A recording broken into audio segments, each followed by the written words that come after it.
And if you just put it down over there and piss off. That's enough, all right? That's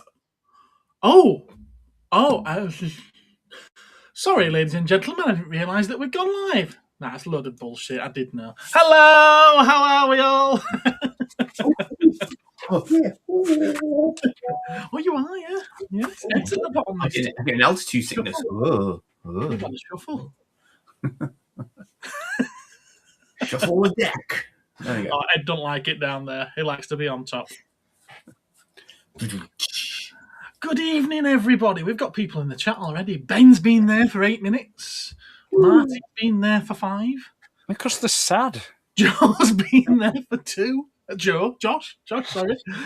It's because I've seen Joe further down the list. They've said hello to each other. There's Joe. He's been there for 1. Have they nothing better to do? Probably not. No. Have we got nothing better to do? We definitely have. I definitely Well, have. there is that. There is that. Who's more sad, them or us? And other Daves here. We've got 2 Daves in the house. 2 Daves in the house. Hello, everybody. How are you? Hello. Another wonderful week. Isn't it bloody cold again?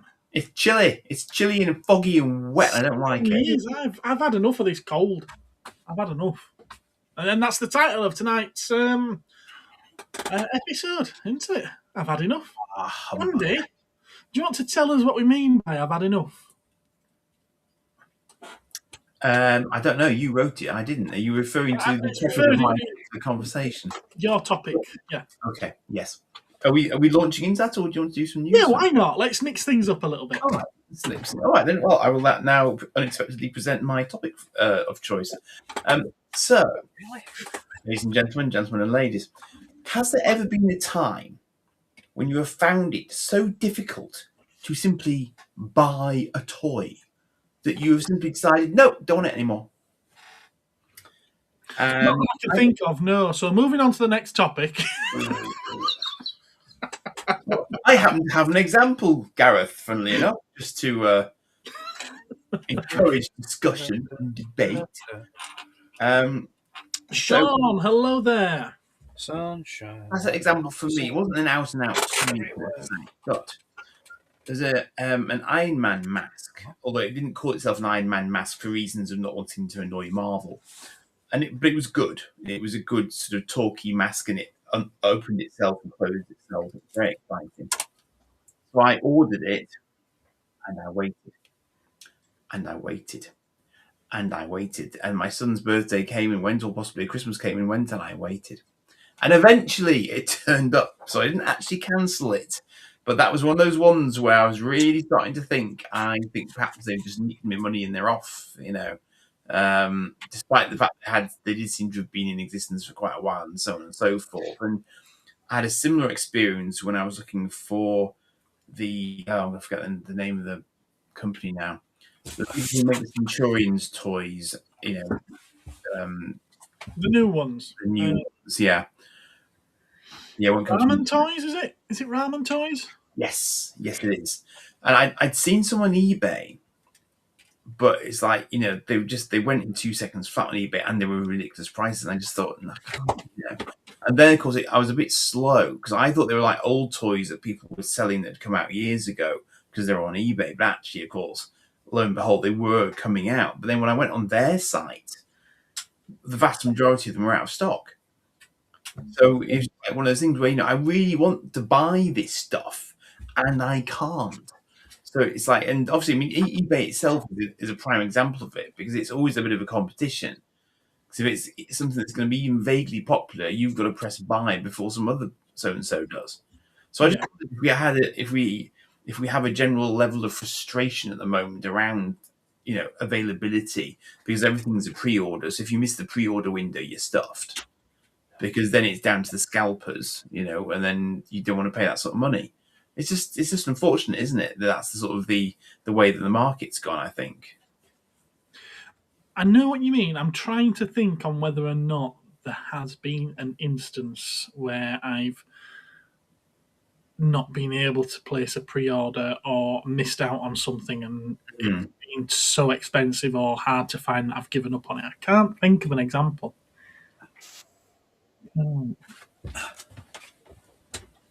There's things that I found out about after the pre-order has closed. So I've not been able to pre-order it in the first place. And it never materialised at retail level. Yeah. I mean, again, the Starfleet figures I got from Nema, they took quite a while to materialise as well, and I was starting to think, do I really need them? It's like, because it starts to make you think, doesn't it? When you suddenly remember that you've placed an order for something like 6 to 12 months ago. You quite all right, Ed? He's got ants in his pants. Yeah, he can't keep still, can he? Yeah, because I was supposed to tidy up before we had the stream. Right. And I didn't get a chance to do it, so I'm just doing it while I can listen to Andy talk about his frustrations with forgetting about pre-orders and things. You've just brought untidy stuff into the line of sight. Yeah. No, because the boxes, I'm going to put the figures back in, so then I can put them back on the shelf. I understand. Multitasking, I understand. Yeah, multitasking. Multitasking, yeah. Absolutely. Yeah. Dave, there are plenty of things I think about getting, but then don't bother with because they are not easily available. It helps me to stay on budget, to be fair. Well, yes.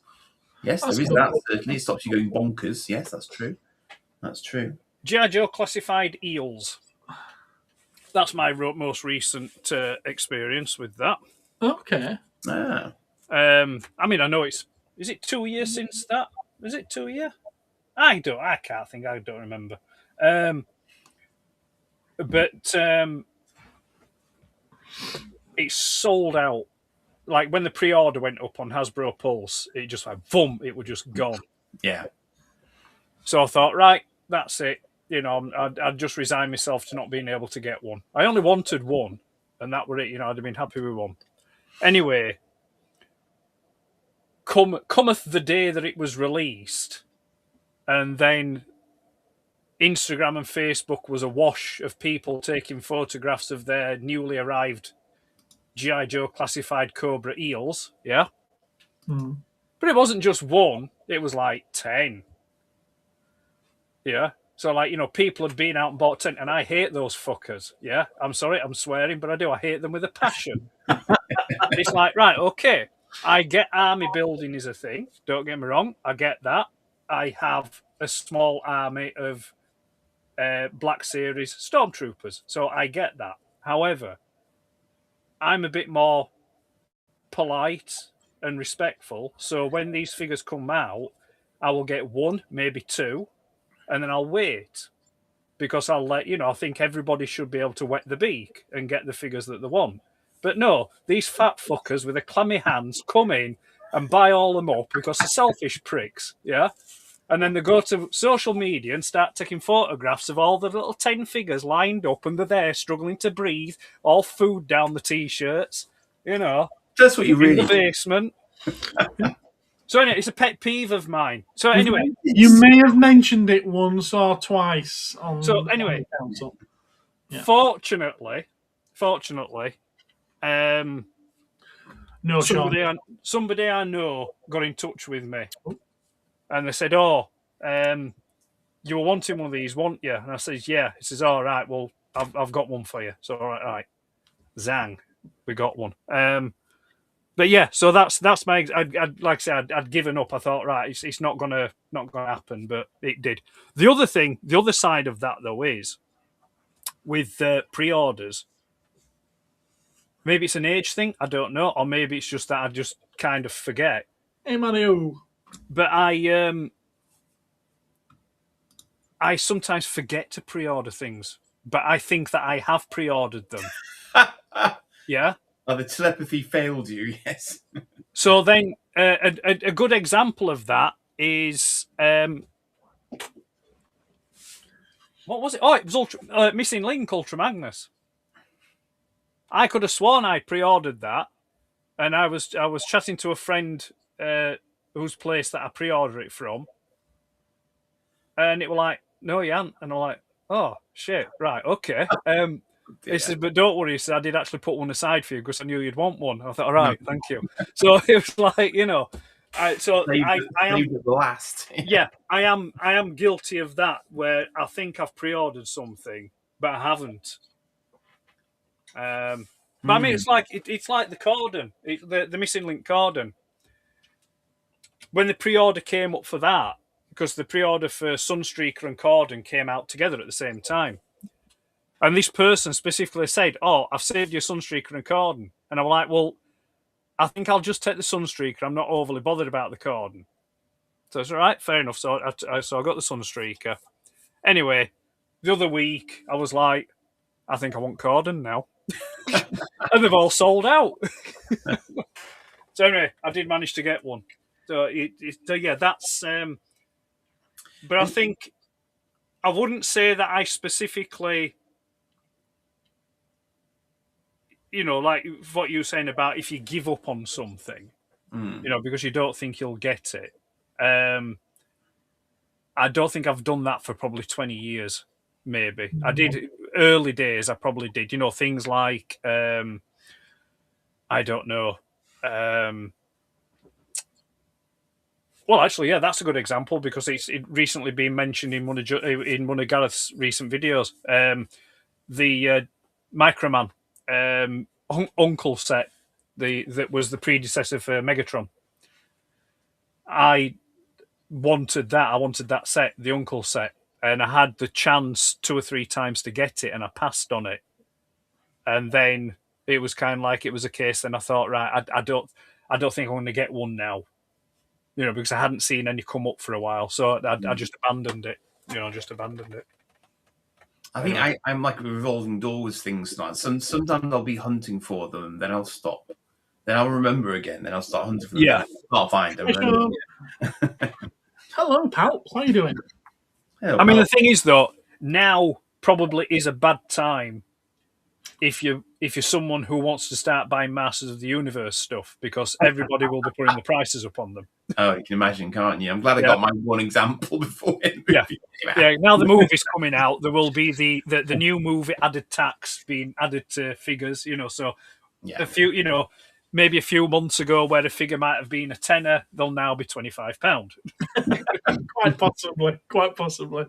So I did have to chuckle. The night the trailer. You mean you've not put your prices up on them yet, Gareth? No, I haven't. No, you're slacking. The night that the trailer dropped, I sold 2 sets of Masters of the Universe comics, right, that had been listed on the website for 3. In fact, no, probably more than 3 years. I think I was at the old shop, and that we moved 5 years ago. So.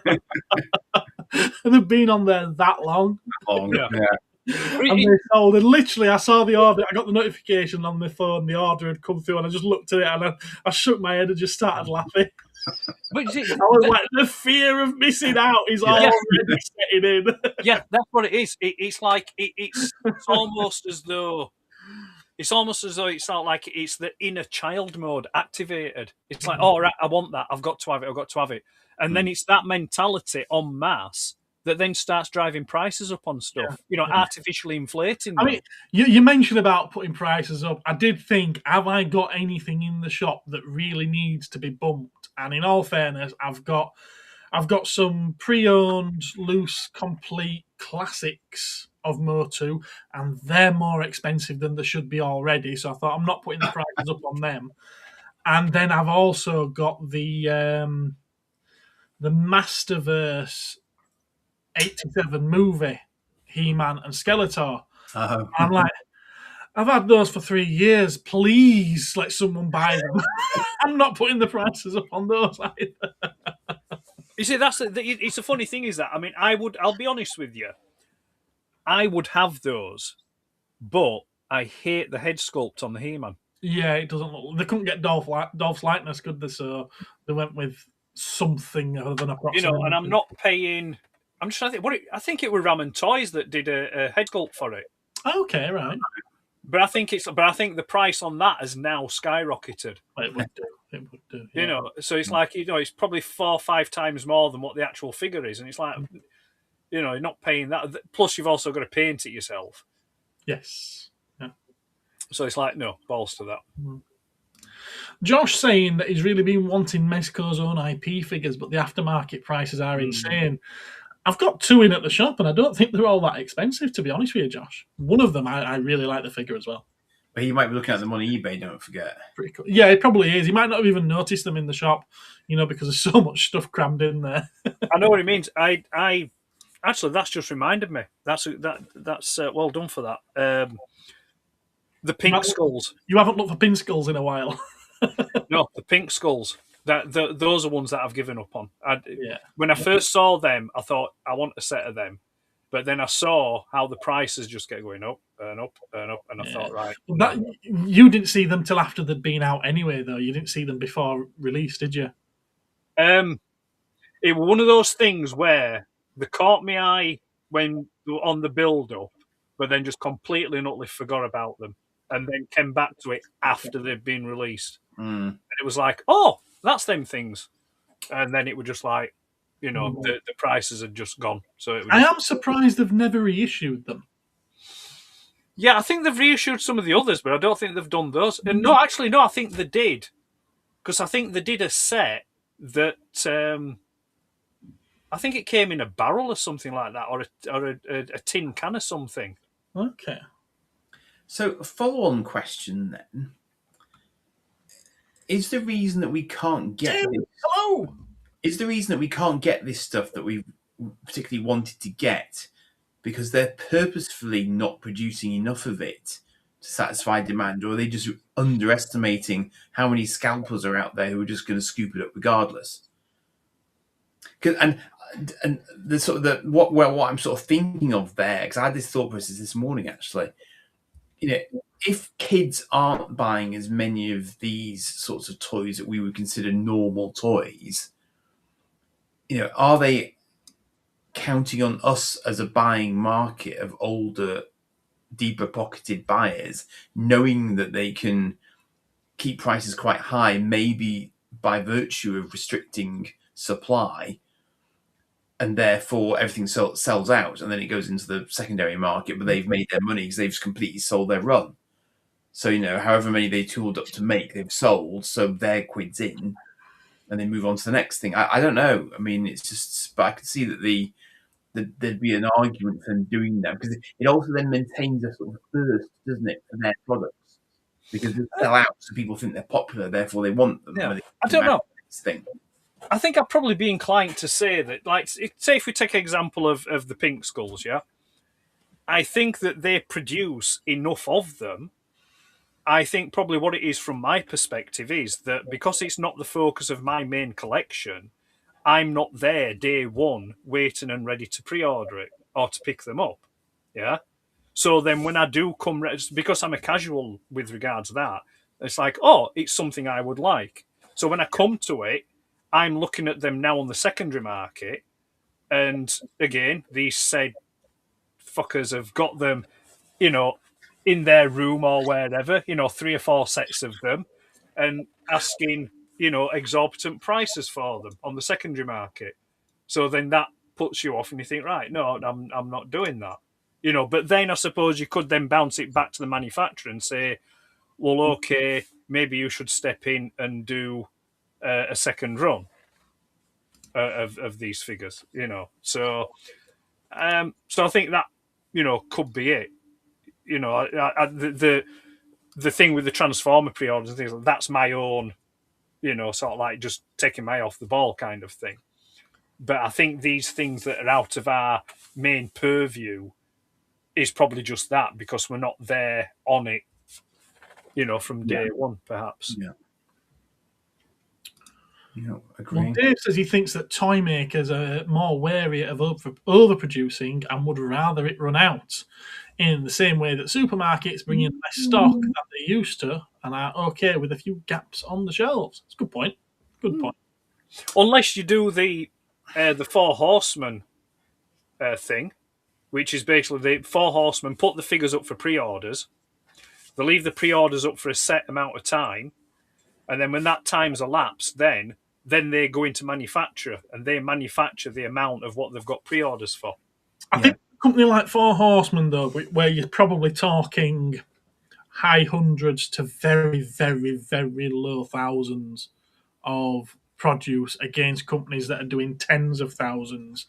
You can't do the same model. I don't think the same business model works. Yeah, but I would say that probably companies that do tens of thousands are probably only good companies like Mattel and Hasbro. Yeah. Which, again, you look at, say, take Hasbro for an example. But if we're talking toys for kids as well, though, then that is companies like Hasbro and Mattel.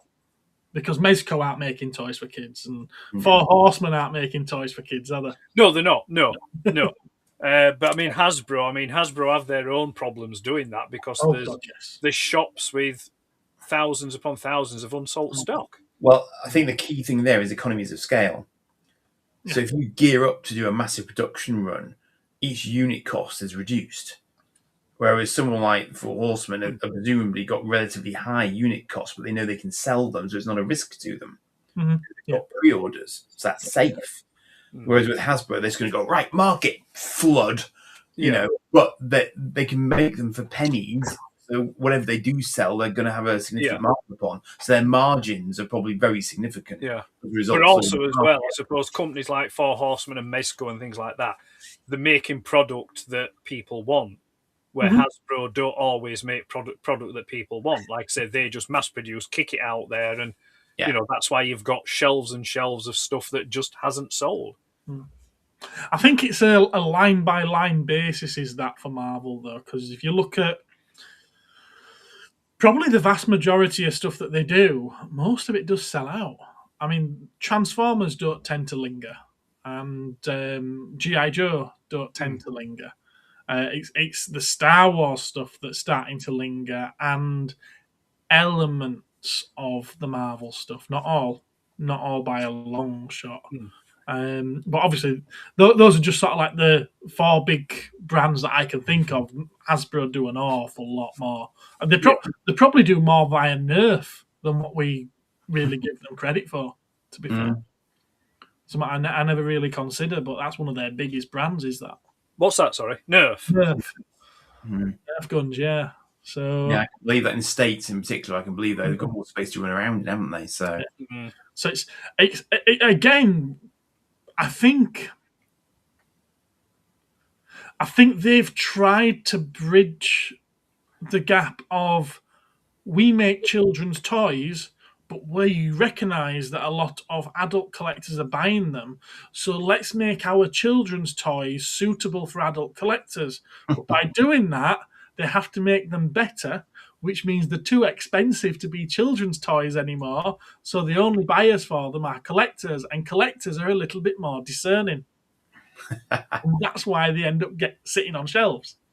Interesting. I don't know. I mean, I suppose if you take Transformers as an example, I mean, it's... Yeah, but Transformers is one of their lines that they don't have a problem shifting. No, yeah.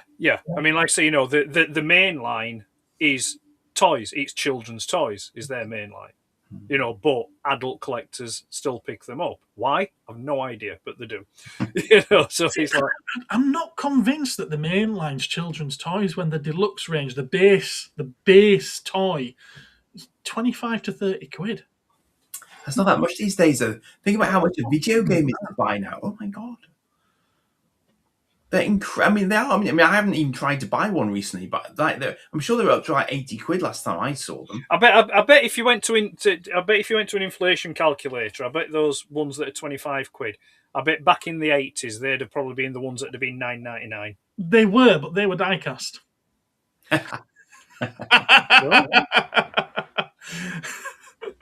And as a rule, those you wouldn't get as a weekly pocket money toy, would you? No, it would only be like mini bots I'd have maybe managed on a weekly basis. I mean, yeah, the others would definitely save up at birthday time sort of ones, you know. Yeah, they might be the kind of thing you get 2 or 3 at birthdays and Christmases. Yeah. Or someone reminded me of this today. If you've just been to the dentist and had a tooth pulled, and you were given a reward for good behaviour, then you might have got one of those $9.99 ones. But yeah. Just imagine Ed going to the dentist as a child. What the fuck are you doing?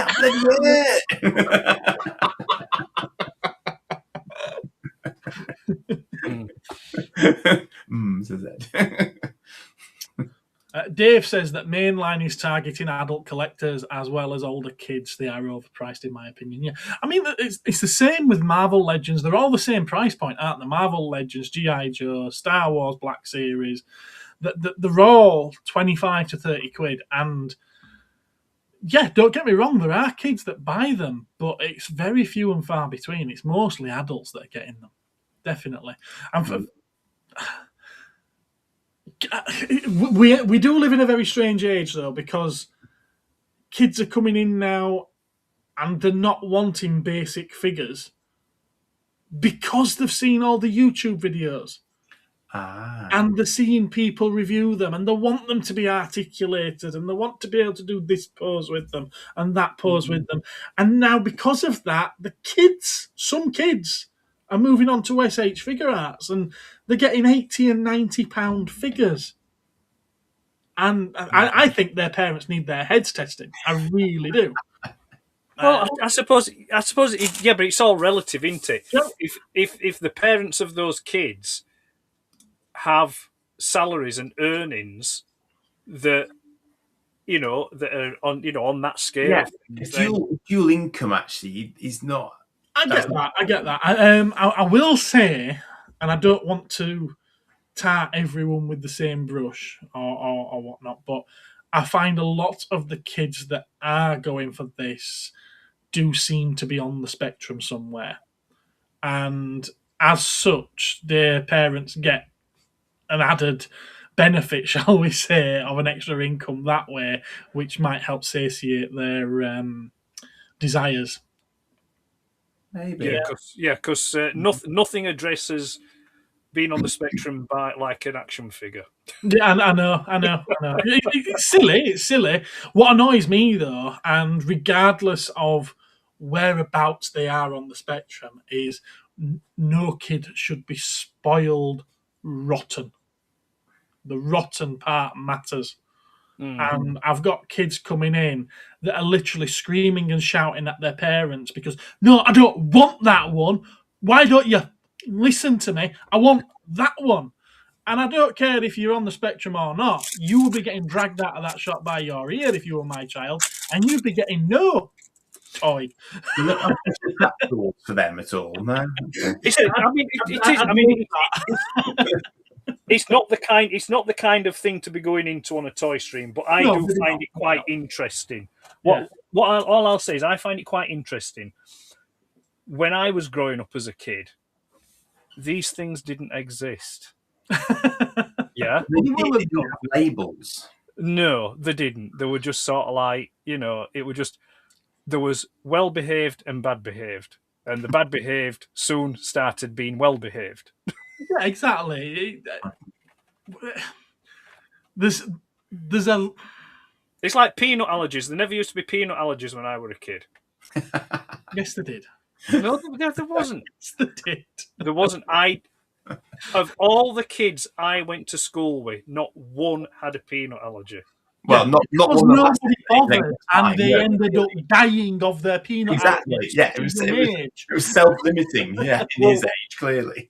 Well, put it this way: I went all the way through school with nobody dying of a peanut allergy. No, Joe, we're not talking about OCD. That's a totally different thing. That's a totally different. Joe, blimey! For crying out loud, you've got autism. But I do smile though, because the complete inverse of that I also remember seeing in your shop recently, where that I think a lady came in with her sort of very young son and professed total ignorance of your store and asked you how long you'd been there, to which you replied forever. and literally like all he wanted was like the smallest thing going. I just thought that's lovely, because he's still very just young. He just wants a toy, and he just doesn't give us stuff. He hasn't been indoctrinated yet. He's just like. I mean, I do think back to the 90s. Obviously, that was the era when I was like 10 to 15, and you had all the Toy Biz figures on the shelves. Ah, interesting. Which were affordable. They had limited articulation. They would have had shoulders, elbows, crotch, knees. That is funny.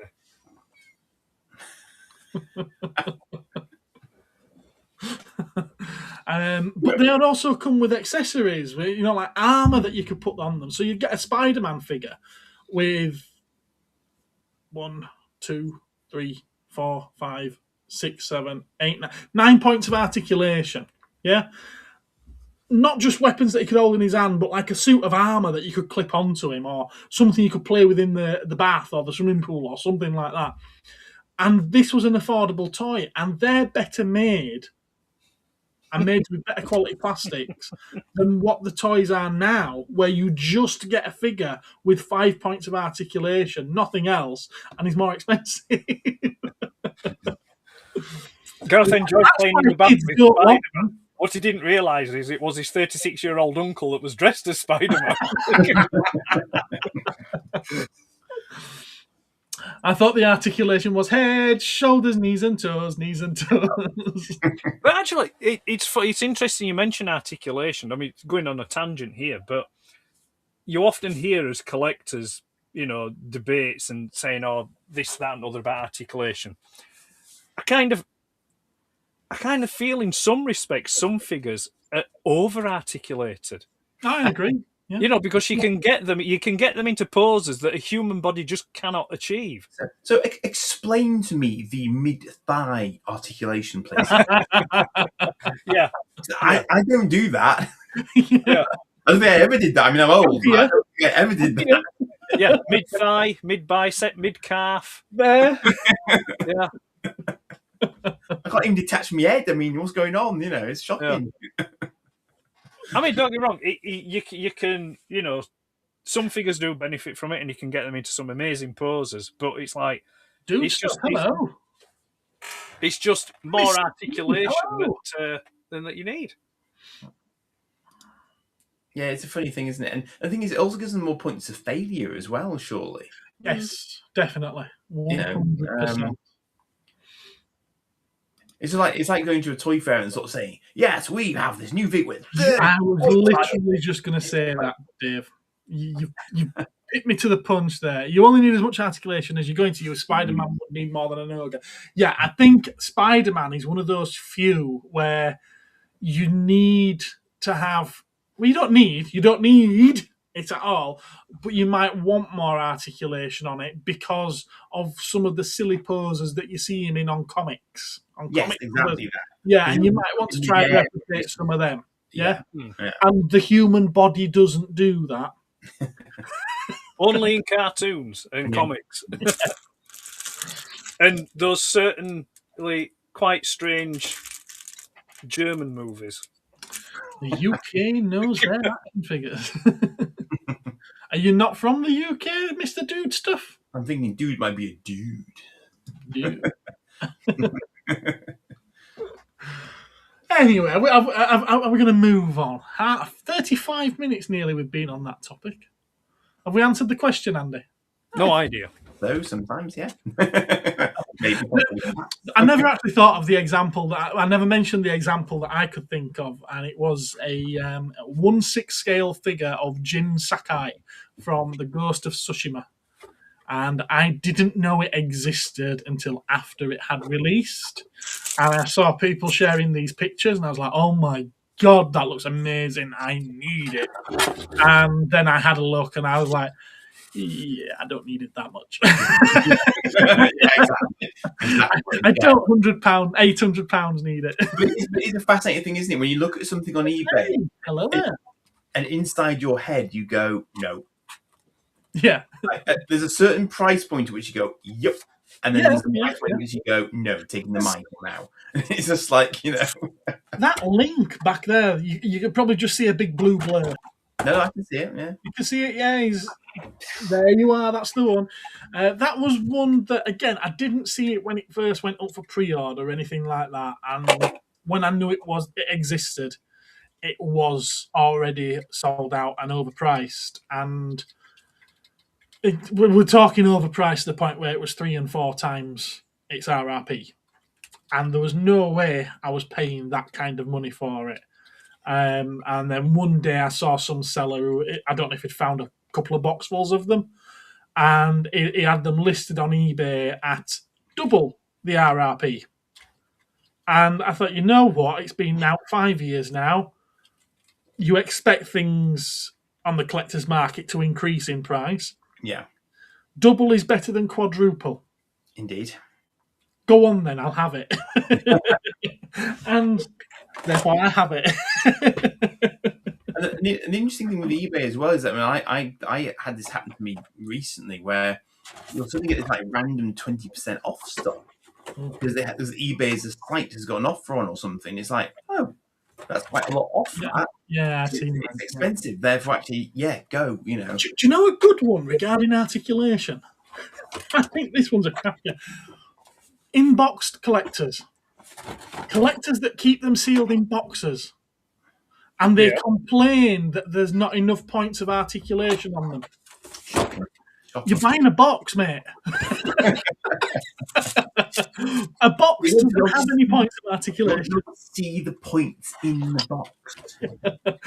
I mean, it might be watching. If you are watching, hi Lee.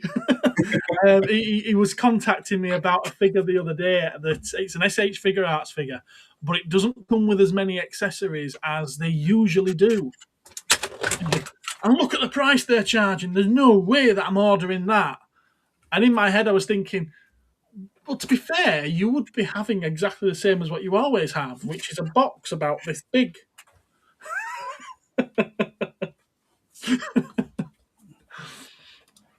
Dude doesn't like the line all the way around the chest for the ab crunch. Yeah, I get that.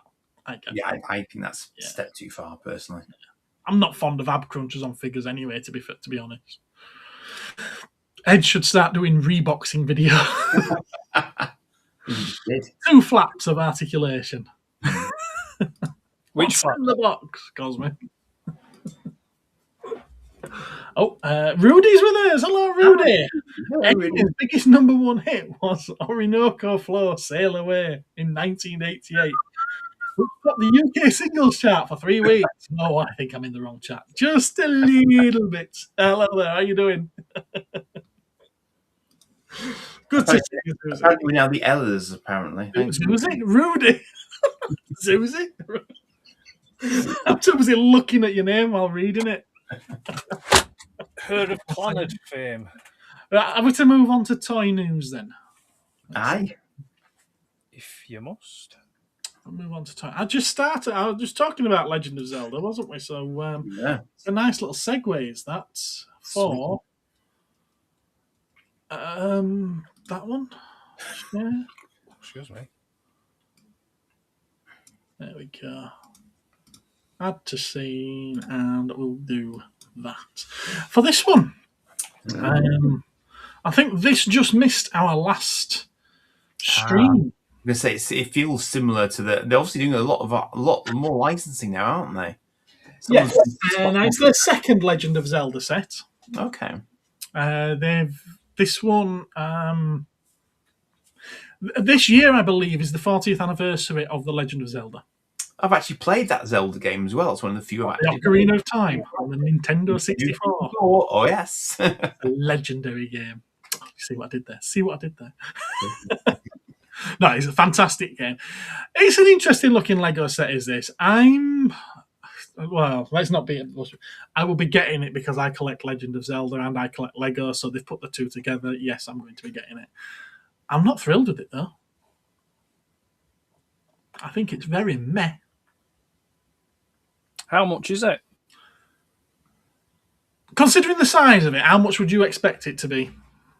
Well, it's Lego, so I'm going to say about £200. What did you say, Ed? 200 quid. Okay. Yeah, I'm quite surprised by this. It's $99.99. It's still too dear. It's still too dear. But considering the size, when you look at the person's hand that's just slightly in the shot there. Well, we'll see the size in a moment. It's not like a Ninjago mecha or anything size. No. There's not much to it. You've got a bit of a flat base, Largely 3 minifigures, plate. It's a plate with a few bits stuck on top of it. a broken tower, and then a builder figure. Meh. I don't like that at all, which makes up 50% of the set. I like them. I like them. I want them. Yeah, but you could get them from a minifig site or Yeah, for £150. Yeah, you could. no. Yeah. Cheaper than that. I don't know if I saved the image actually, which shows you the size of it. No, I haven't. Right, okay. It does show you on the box right there. It's 6.5 inches tall. By Half a ruler length. I think it's 11 inches wide. So on there, from the base to the tip of his sword, not to the top of his head, but to the tip of his sword, it's 6.5 inches, so it's not huge. Does that mean it'll be more if he's holding his arm straight up with his sword? Yeah. If he's going, I have the power. Yeah. They failed on the marketing there. They should have had his arm straight up with his sword. It's based on the final battle of the Ocarina of Time. Ocarina of Time being sort of like the... It's frequent. It was frequently voted the greatest game of all time, so it's certainly amongst the better of the Legend of Zelda games.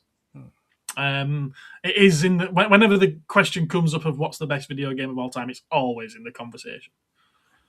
It was very confusing for me because it was literally the first Zelda game I'd ever played. I was just like, who are these people? Same here. Fantastic game though. Really good game. What's people saying about this then?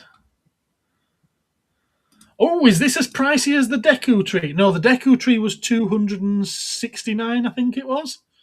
I know, I bought one. I think you remember what they were actually. Yeah. Ben was guessing at 300. Wow, he must think this a bargain. Cosmic Toy Man, you know my name, Joe? Come on. Have you thought any more? No. Bye. $1 million. It's still crap. Dave will go as high as £8.50. Nice. It's not for me. Yeah, I was thinking that with the lack of a Star Wars logo. So, Black Series figure. Yeah, it's as tall as a Black Series figure. Dave likes it, but he doesn't £100 like it. That's all right. You get a penny change out of that. If the sword had been higher, it could have been a 7-incher. It should be 50p. You know you're not getting Lego. You probably won't get one brick for 50p. If you're lucky. Yeah. Okay. Mondo put this up last week. Gareth one tea. I'm going to say Gareth. Well, I'm not too sold on the cherry blossom effect of the Xenomorph, if I'm honest with you. I think it looks nice, but not nice enough to buy it. This is a reuse of the a translucent green one that they did a few months ago, and they're just doing it in this limited run in cherry blossom, because cherry blossom is one of their very popular colour schemes. But the thing about cherry blossom is it glows in the dark. Ooh. And all of a sudden, me want it. Me want it. That's a whole different perspective on it, fair dues. Yeah, those arms that you're questioning, do you remember the Kenner toy line? This is a mantis alien. Of the Kenner toy line. It's a mantis alien, is this? So that's why he's got those hands. Yeah. Right. Yes. But yeah. I mean, you look at it like that, I'm not fond at all. I don't like that at all. I like that. So it's nice when you turn the lights out. It's extraordinary, though, that it can give you such a different feel. Yeah. Just by virtue of that. That's quite extraordinary, actually. You won't want it feeling with arms like that. Now, this is limited. It's available now. It's available now. It hasn't sold out. It's been on the market for 6 days now. and it's $250. What? It's a Safubi. They don't come cheap. Oh, it's a vinyl, isn't it? Yeah. Dezimondo. It comes with, I don't know if it's Hicks or whatnot, but it comes with a Marine. So what you're saying is empty air is expensive. Yes, it is. Yeah, pretty empty air. Yeah, and well, it's the production thing. There's no part of it that's automated. Oh, and done. So that keeps the price up. Wow. And it's limited to only 300 items, only 300 units. It hasn't sold out. And it hasn't sold out. I'm actually quite surprised. Yeah. Sorry, when you say the hand done, you mean there's someone there with a pipe and the vinyl going like that and blowing? I'm not sure about the blowing aspect of it, but yeah, the pouring of it into the molds and then the pulling of it out of the molds and the dipping of it into the chemicals. It's all done by hand. Right. Yeah. Doctor Who. Doctor Who. This came out of the blue. TARDIS? No? Oh, right. Really was not expecting this at all. It went up for order this week. There was no pre-order aspect. It's there, and they'll be sending them out over the next week or two. Yeah, Tegan Javanka and a destroyed Dalek. They kept telling us we weren't getting any more classic companions because they couldn't. They couldn't put the money into the resources of doing the sculpts. Well, we've got one at long last. It's been years since we last got a classic companion. Is that a bit cheaper because you only get half a Dalek? It's not. No, this is $44.99 for 2 figures and 2 accessories. Yeah. You see, they should have knocked you a bit off with having just half a Dalek. Well, I think they're making up for it by giving you the 2 accessories. But this was an instant buy for me. Yeah, an instant buy of multiple. I didn't get just one. Yeah. Where'd you get it from? B&M? No, they're exclusive to Character online. You only get them there. Sadly. Wow. How many if you're B&M, these would be $14.99. How many did you pick up then? I ordered 3. Right. And then I thought, I wonder if they'll let me order another 3, and they did. Is he looking a bit sweaty to you now, Ed? You've ordered 6. I've ordered 6. And I take it 5 are going in the shop. 4. But not for a couple of years. Not for a couple. One in the box, one out of the box. Yeah. That's right.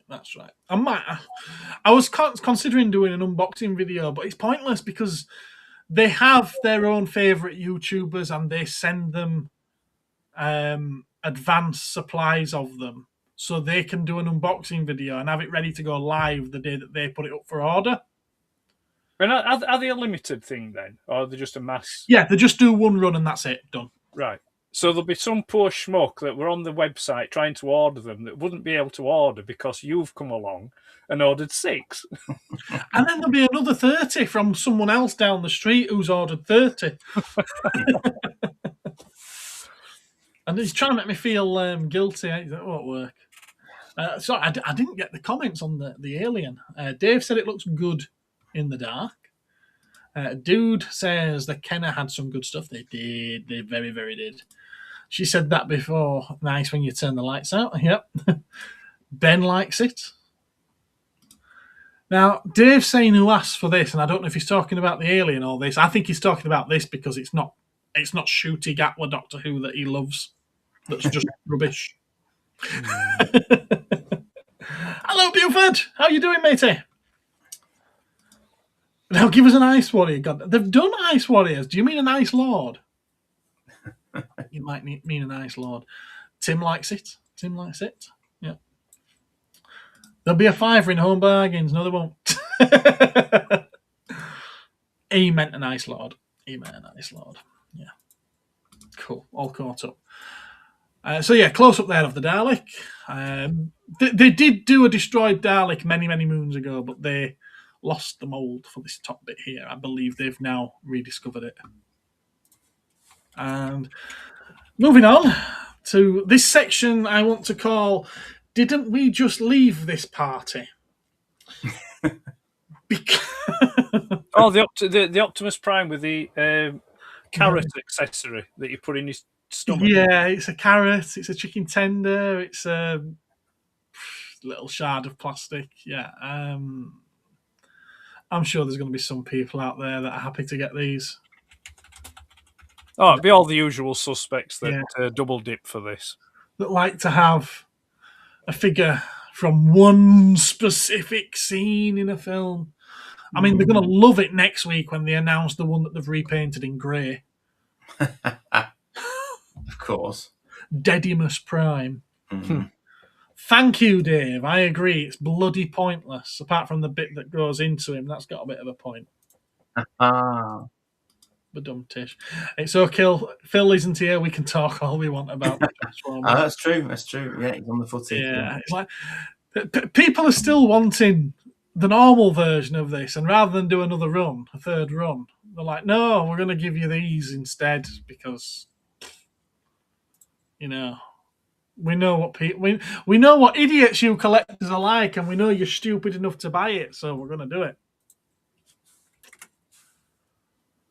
I think if you're sensible, you'll just wait maybe 6 months, 12 months, and the knockoff company that did the knockoff version of this will do their own, and you'll get it for a quarter of the price and probably many more accessories. I just don't know why anyone would want it in the first place, though. It doesn't look like the movie sort of situation either.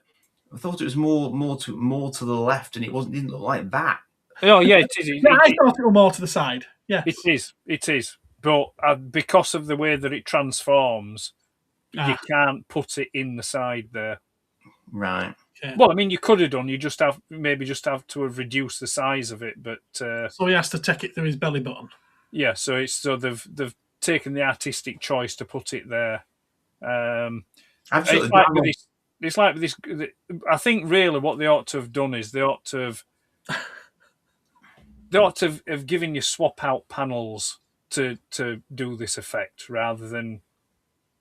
Hello, Richard. How you doing? Doing extra figures, but I get it from their point of view. They want to produce more, so then they can make more money. But yeah, well, it's up to people. It's their money. They can do what they want. And that's pointless because it never looked like that in the film. No. Interestingly, it could be an accessory that he looked like in the film. 10 minutes before that, he was blowing people up in his gun form in the film. So no. Hello, Phil. You're just in time for the Transformer talk. Hey! Crackjack timing. Why is he doing all these odd poses for this? It's trying to replicate specific poses from the film miserably. It does come with the gun that he shot Prime with, this is the only way that you can get this accessory is if you buy this version of the figure. Yeah. That's rather seductive, isn't it? So I was like, hey. This is what I mean. It's and they've even got a fire behind him as though he's laid down in front of the fireplace. It's like, hey, Prime, how you doing?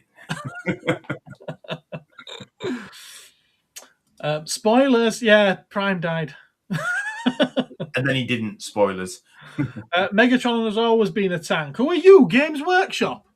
There were always female custodies. No, there wasn't. They're called the Sons of Terror for a reason. Who said he were always a tank? Dave, he's winding us up. Oh, shut up. And that's for later. That's all of today's news. What else have we got comment-wise? Chris is with us. Hello, Chris. Megatron catalogue pose. I like it. Paint me like one of your French bots. Sexy Megatron. Good evening, Chris. Good evening. You're all remembering it wrong. He was always a tank.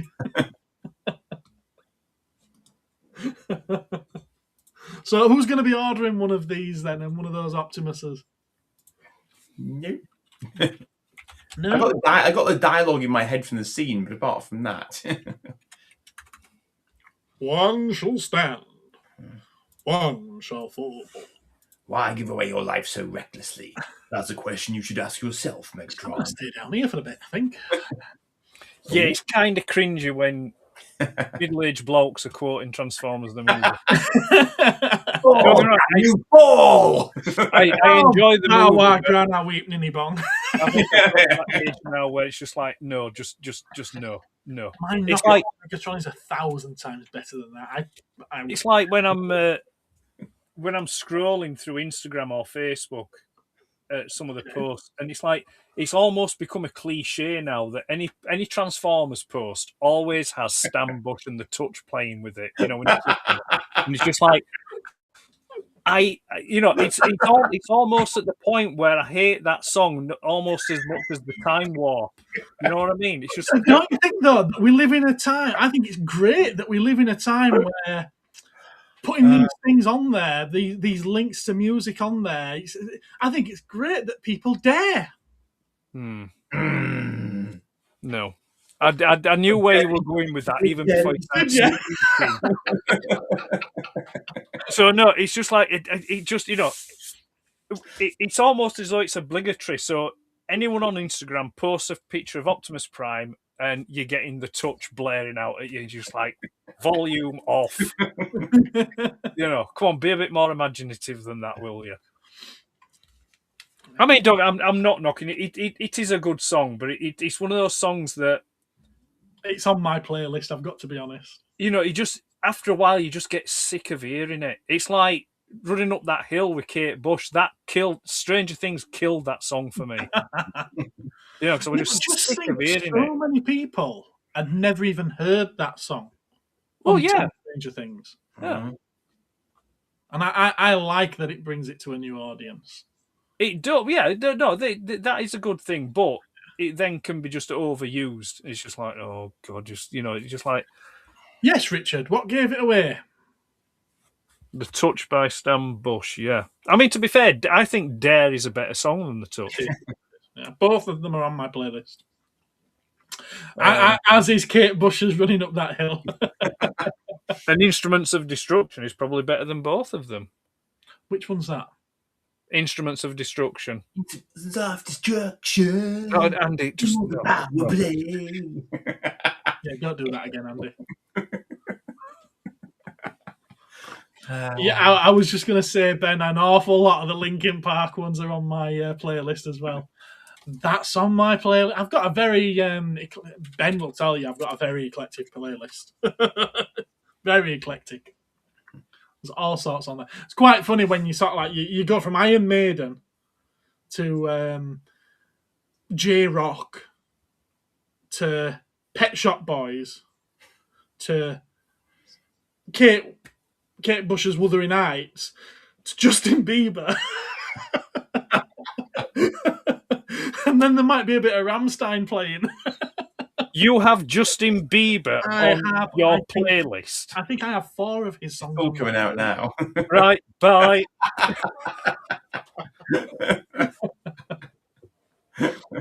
You've just right, yeah. Ben thinks it's a great playlist. Look at that. He's heard it. Justin Bieber. Get a fucking grip, will you? Hey, it's the song I like, not the artist behind it. Okay. Don't care. It's Justin Bieber. For 12 seconds. Moral outrage. Mine is Runaway. Yeah, visibly, morally outraged. You need to burn your place. If you want to get rid of you, I tell you what, just in the interest of fairness, make it available for download. If we're going to delete in the entirety of history every song that's on my playlist just to get rid of those 4 Justin Bieber ones, I'm up for it. And I tell you what, you will be the ones crying about it.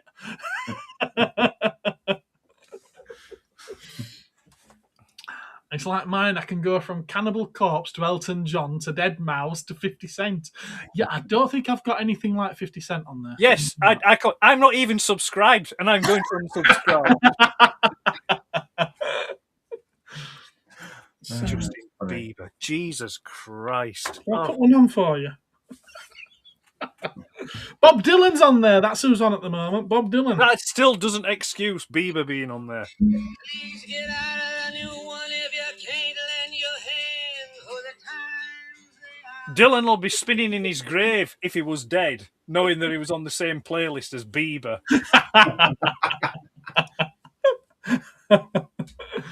I have the Triple X soundtrack on at work, as well as some Nine Inch Nails and some Dolly Parton to boot. There we are, you see. Dave prefers Taylor Swift. Oh, Dave can get in the sea. My playlist is all over the place too. Ed would love it. Oh yeah, Dave's Justin Bieber on on it. You checked your ears? Yeah? Yeah. Kate Bush, Bring Me the Horizon. Oh, to Bring Me the Horizon. I was just thinking that. I don't recall her singing a song called that. Bobby Dieter. You can't go wrong with a bit of Bob Dylan. You can't go wrong with a bit of Bob Dylan. No. Does anybody have any pickups that they're wanting to show? It's a toy talk show. We should really show some toys off, shouldn't we? Yeah. Well, I've got a Batmobile. This is where Ed pulls out a Justin Bieber doll.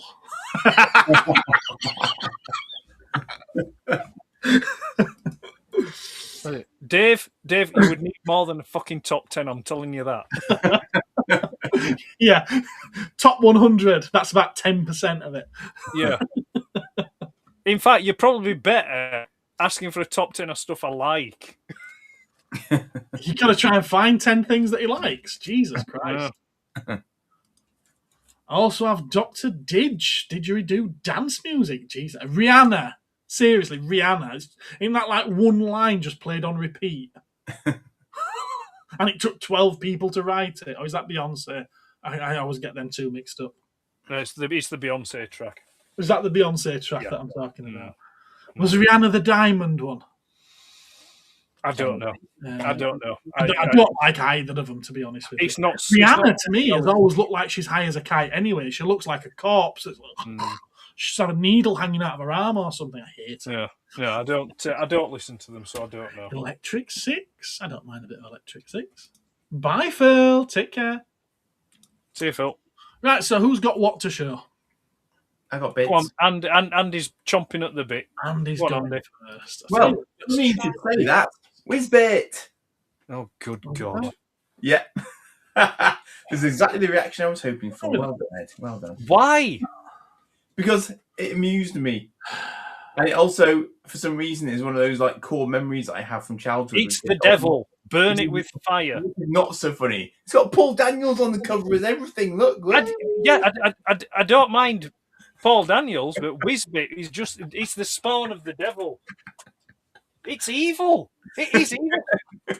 About a couple of months back, I caught some of it on YouTube. Someone had done like a retrospective of Whizbit on YouTube, yeah? And it's pure nightmare fuel. Absolute pure nightmare fuel. Anyway, go on. I've never been foolish enough to actually rewatch it. Hello. Yep, haha, this way. Yes, haha, that way. Haha, this way, my oh my. Of course, I've been battling with that over the weekend. You finished it? Yay, Diax Junction. Yeah, 32 hours later. If I want sat down, I think I'd need to sit down. And is it all in which you've not broken anything on it, or no? Right, good. Don't you think it's a bit light? It's made of plastic. What did you expect? No, I'm saying, let me finish. I think it would do well to have some modelling putty in the hollow spaces to just give it a little bit of a heft. No, I understand what you're saying. I mean, obviously, given preference, I'd rather it be die-cast. Because, like, when I compared it to the Takatoku one, that weighed a ton compared to this. Sorry, what was that, Dave? Die-cast, you wouldn't get that kind of detail. Dave, bigger girls than you have tried and not succeeded.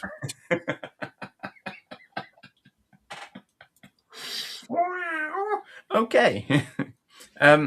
So I've got Is it worth the money, Andy, says Chris? I think it is personally because it also forms the fighters with display stands. What are you saying? Are you saying it transforms? No, I'm saying it reforms. It converts. It's not a robot, don't forget, it's a mecha, so it's not a transformer, kids. How Whizbit and Mr. Blobby related? Only in your nightmares. What's that? That is, although I haven't actually tested my theory yet, but that is a DX God Phoenix mini vehicle that I'm missing. So I should now, in theory, have a full set of my mini vehicle. Is that for the enlarged one that you have? You're not missing that. It's there. It's in your hand. You're not missing it. Yeah. I was until I picked this one up, smart Alec. It's Gareth, not Alec. Gareth. The funny thing about this was it came in about 6 envelopes. Jesus, really? It was a jiffy bag, and then an envelope, and then another envelope, and a small pouch, and then a see-through pouch. It was like, seriously. Will be delivered safely. Yes, exactly. Taking no chances. And on the flip side, I also got this, which is a slightly poorly, but in quite nice condition, standard Phoenix. But I got this because often people are selling the original missiles and stuff for stupid money. In here, I've got 3 original missiles and some mini vehicles. So this one is actually quite generous with the mini vehicles. I think it must have come with about 8 or 10. You only need 5. But they duplicated it because they knew you'd lose 3 envelopes. I can remember when I got mine back in the day, and I think you got 3 or 4 of each one anyway. Yes, exactly, and that's what. But I don't think I have a full sort of suite of them. So I think they should sort me out. Plus, it's got an instruction manual, which I think I'm lacking. So again, that was just with a view to sort of trying to get a full version of one. Right. And because everyone else on the chat was getting one, I got one of these. Now, yes, it's a bit daft, and I had to go right to the back of the row of Hot Wheels toys to find this. So I think someone hid it and was going to come back for it later, but I pinched it instead. Bastard. I'm sort of proud of that. I'm sort of not. Yeah, I know, bastard, absolutely. But the funny thing about this is, I know that not everyone likes it because obviously it's daft, and yet I feel that in the 60s series, even though they happen to have bat shark repellents when they happen to meet a shark, I feel like there would at some point have been an episode in which they needed a huge monster Batmobile, and they just happened to have recently converted a Batmobile into a monster truck just so that they had one ready for that episode. And this is that Batmobile, I feel. So actually, you know that had they thought of doing it, they would have done it. Yes. Yeah. What's the yellow thing beneath it, Andy? That's a car getting crushed. It could well be a car getting crushed. I'm not entirely sure what that's supposed to be, to be fair. A plastic car getting crushed. Okay, I will take his word for it. It's a victim of the wheels. Fair enough. Okay. I'm trying to decide if it actually looks like another Batmobile, but possibly not. No. I just think we've got Bigfoot to thank for this. Yeah, Bigfoot and the monster trucks. Yeah. Mm-hmm. And I just grabbed this. I mean, this wasn't a pickup, but I think this was that Gundam you once gave me to play with as an example. Oh, wow, it's a good size then, isn't it? Really? So it's bigger than But don't forget, this is only like a low grade Gundam. It's not. So, it's Restata one. It was a entry grade one, I think. But even so, I was also surprised when I lined them up against each other because it's literally the first time I've done it. I was like, oh, okay. So that's like master grade then. So I mean, he has got a lot of detail on him. It's a really, they took a lot of care over it. It is a nice kit. I would still like to see an actual release of an action figure of it. Pre-built with some die casting. There was one other one that I didn't have the money for at the time. That was it used sort of ball bearings and stuff for his joints, and it was magnetic. Yeah, I think it was diamond or something. Or it was. Whatever it was, but it was. Yeah, that was years ago. That's a long time ago now. I passed on that because I wasn't over keen on the ball bearing. The ball bearings just split up the lines and the look of it. So I was like, nope. Well, apparently there might have been some quality issues with it as well. Generally, I think so. I think that put me off. So I went, nah.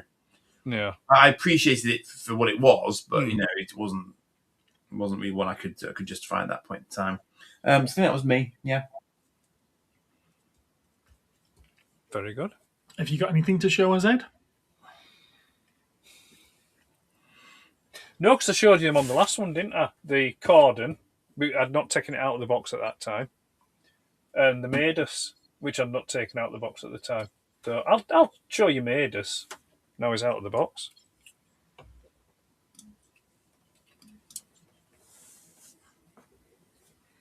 Oh, now I'll just hold it up. No, just hang on. Packed everything away, says Martin. Mm-hmm. Talk amongst yourself. Oh, hello. Now I want to know why he's got Soundwave's guns built into his hands. That's what they remind me of. You see, you're asking me to. I'm not set up for this. Agreed, Palps. It is quite a nice figure, considering it's from such a diabolically bad series. What was Gareth eating just then? Gareth was eating a fruit salad sweet. I do quite like my gums. I shouldn't be eating sweets either, but I was. No, anyway, there we go. Anyway, so Maidus. So it's a masterpiece version of Camshaft, which is one of the Omnibots. It's by X-Transbots. I don't Mixture recall of plastic this. diecast. You don't recall what? Sorry. I don't recall you showing us this. No, I showed it in the box. I've seen you. I don't know if it was Instagram or something, but I've definitely seen him. Not today. On the stream the other week, I had the mate to the side. Still had him in the box. I've not taken out the box, so I showed you the boxes, but I didn't show you the. We coconut downstairs. Actually, I forgot. Sorry, Dave. Yeah. So he transforms into a Mazda. It's a lovely paint finish, a lovely colour. The camera here and the lighting doesn't do it justice, but it's a lovely colour. It's not a bad figure. It's all right. It's X-Transbots. They're getting better. So what are the Omnibots? I don't think I'm familiar. They were the mail away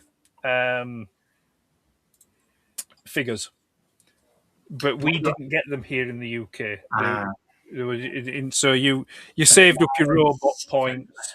Oh. And you sent off them. They were marketed as the reinforcements from Cybertron. So okay, cool. They were offered in 1984, basically because Transformers were selling out quick, so they needed to bolster the ranks. So they acquired the rights because they're not a Hasbro or Takara product. They acquired the rights for them, and then retailed them, like I say, as the reinforcements from Cybertron. Same as the the Power Dashers, which were like drills. They look like drills. Oh, right, okay. And then you also had the Time Warrior, which was the watch. It's like an Autobot symbol, and you press the button and it split open. I had that. Oh yeah, the Time Warrior, yeah. And the same, they did the Stars set, which was like a cardboard HQ kind of thing, and then like a secret file squiddles kind of thing. You know, there weren't squiddles in it. I'm just saying secret squiddles. You know what I mean? So anyway, yeah.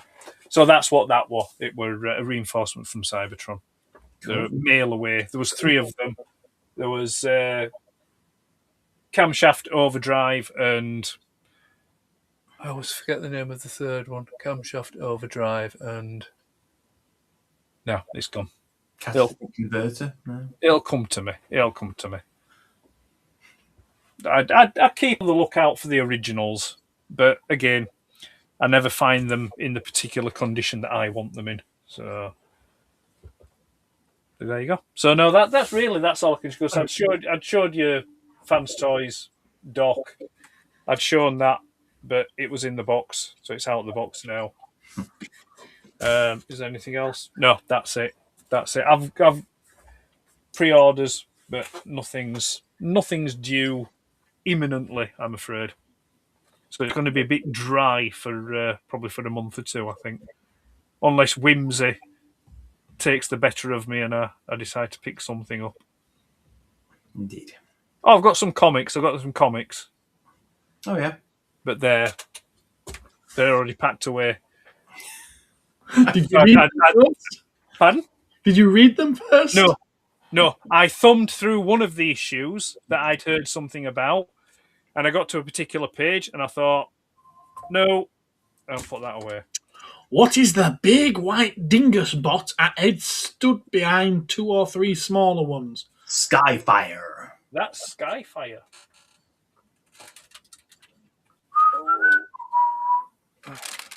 He's a big boy. That's Fans Toys Skyfire. That is nice. That's it. Thank you, Rudy. Downshift. There you go. Yeah, he's a big chunky chap. He's lovely. He really is nice. Interesting. This is the. There you go. Just so you can see it better. This is a pre-production. This isn't actually the released figure. This is a pre-production one that I was sent to do a review on when it first came out. I've got a boxed one. He's in the box, funnily enough, over there. But this is I keep this one out as a loose example because I always liked Skyfire as a character, or Jetfire, whichever one you want to name. He looks like a Gundam. Well, we'll not go down that route, shall we? But for copyright reasons, he isn't. But yeah, that's who he is. Let's pop him back. There we go. Anyway, I just thumbed the comic. I got to the page where RC Magnus, really. So I was like, because I want to have the comics. I showed great reserve, and I closed it nice, and I put it back in the baggie. I sealed the baggie. It was either that or just sort of like can tear it in half and throw it in the bin. You sealed it into the baggie, then placed it into a tunnel to the Earth's core, basically. Yeah. But no, it's in the comic box over there. Yeah, I just saw that and I just thought, oh, God. I'm so glad. RC's now Ultra Magnus. No, RC is now RC Magnus or something like that. Apparently, in the comics now, in this new iteration of the comics, Magnus isn't a name. Magnus is a title, and it's given to the best of the best. And Ultra Magnus feels that he's no longer the best, and the only person he feels is the best, who is the strongest and the bravest and the smartest, is RC. So yeah. Because of course. Yeah. So he's done. Were they out of black Autobots? Were they out of disabled Autobots? You know, this is all the while. So like, there's a brilliant. Actually, I don't know if it was intentional, but there's a box where the artist has drawn, and just off to the side you've got Optimus Prime, and the look on Optimus Prime's face is just like, what the fuck? So let me get this straight. Is he now the Autobot formerly known as Ultra Magnus? No, they are still calling him Ultra Magnus. Well, that's just damn confusing, quite frankly. Yeah, It's like Ultra Magnus. This what? You mean they're calling her Ultra Magnus? No, they're calling her RC Magnus or RC Magnus or something like that. But they've So she's not quite as ultra. No, you see, I've got to be careful because obviously I do enjoy I like to be plain speaking, but they give her a new body, and she looks distinctively male now. Interesting. Yeah, so she's very blocky and bulky with side missiles, and they've given her an antenna, and they've given her big box things on her back, and it's just like, yeah, it's just it's the kind of gag here, and I'm just not going to go there. Well, the thing is, it's like it's almost like this. They give all this spiel about Magnus being a title, you know, for the champion, for the best and the bravest and the toughest and stuff like that. No, that would be Prime. But then it's like, well, if that's the case, then what's Ultra Magnus's real name? Was his name just Ultra? Ultra. Well, you know, so And then after the fact, why are you still calling him Ultra Magnus? Oh, so Ultra Magnus is still Ultra Magnus, even Yes. though he's not Ultra Magnus anymore. Yeah, they're still calling him Ultra Magnus. Yeah. But I suppose you could have more than one Prime at any given point in time. So in theory, wouldn't that be kind of like against his wishes? You know, I mean, the thing is, right? he doesn't identify as Ultra Magnus anymore, but they're still forcing the name upon him. The thing is, right? It's like they're dead naming Ultra Magnus. Ultra Magnus is one of my favourite characters. He's not my favourite, but he's one of my favourite. And every comic that's come out post Dreamwave has just pissed all over Ultra Magnus. Yeah, it's all like, you know, it's like in the IDW, he wasn't the real Ultra Magnus has been dead years, and it was other robots that was wearing an Ultra Magnus suit. Mm-hmm. So the one that we saw was Minimus Ambus, who was a load bearer. And it's just like, no, get in the sea. That is not, you know. And then now they do this, they pull this shit now with him, you know, because Ultra Magnus is suffering from PTSD. Yeah, because he'd been captured and tortured by Shockwave or something like on Cybertron. I mean, to be fair, I've not been paying that much attention to it because he's just like, it's absolute dross. But anyway. So just as I was about to start jumping onto this series, and I bought the first volume, it's gone to shit. No, even the first one, like the drawing. I mean, people have been praising the drawing style. It looks horrible. I didn't make me want to get the rest of it, the first one. But yeah, I mean, it's. Don't get me wrong. I'm saying what I'm saying. This is how I feel. These are my opinions, but I do get.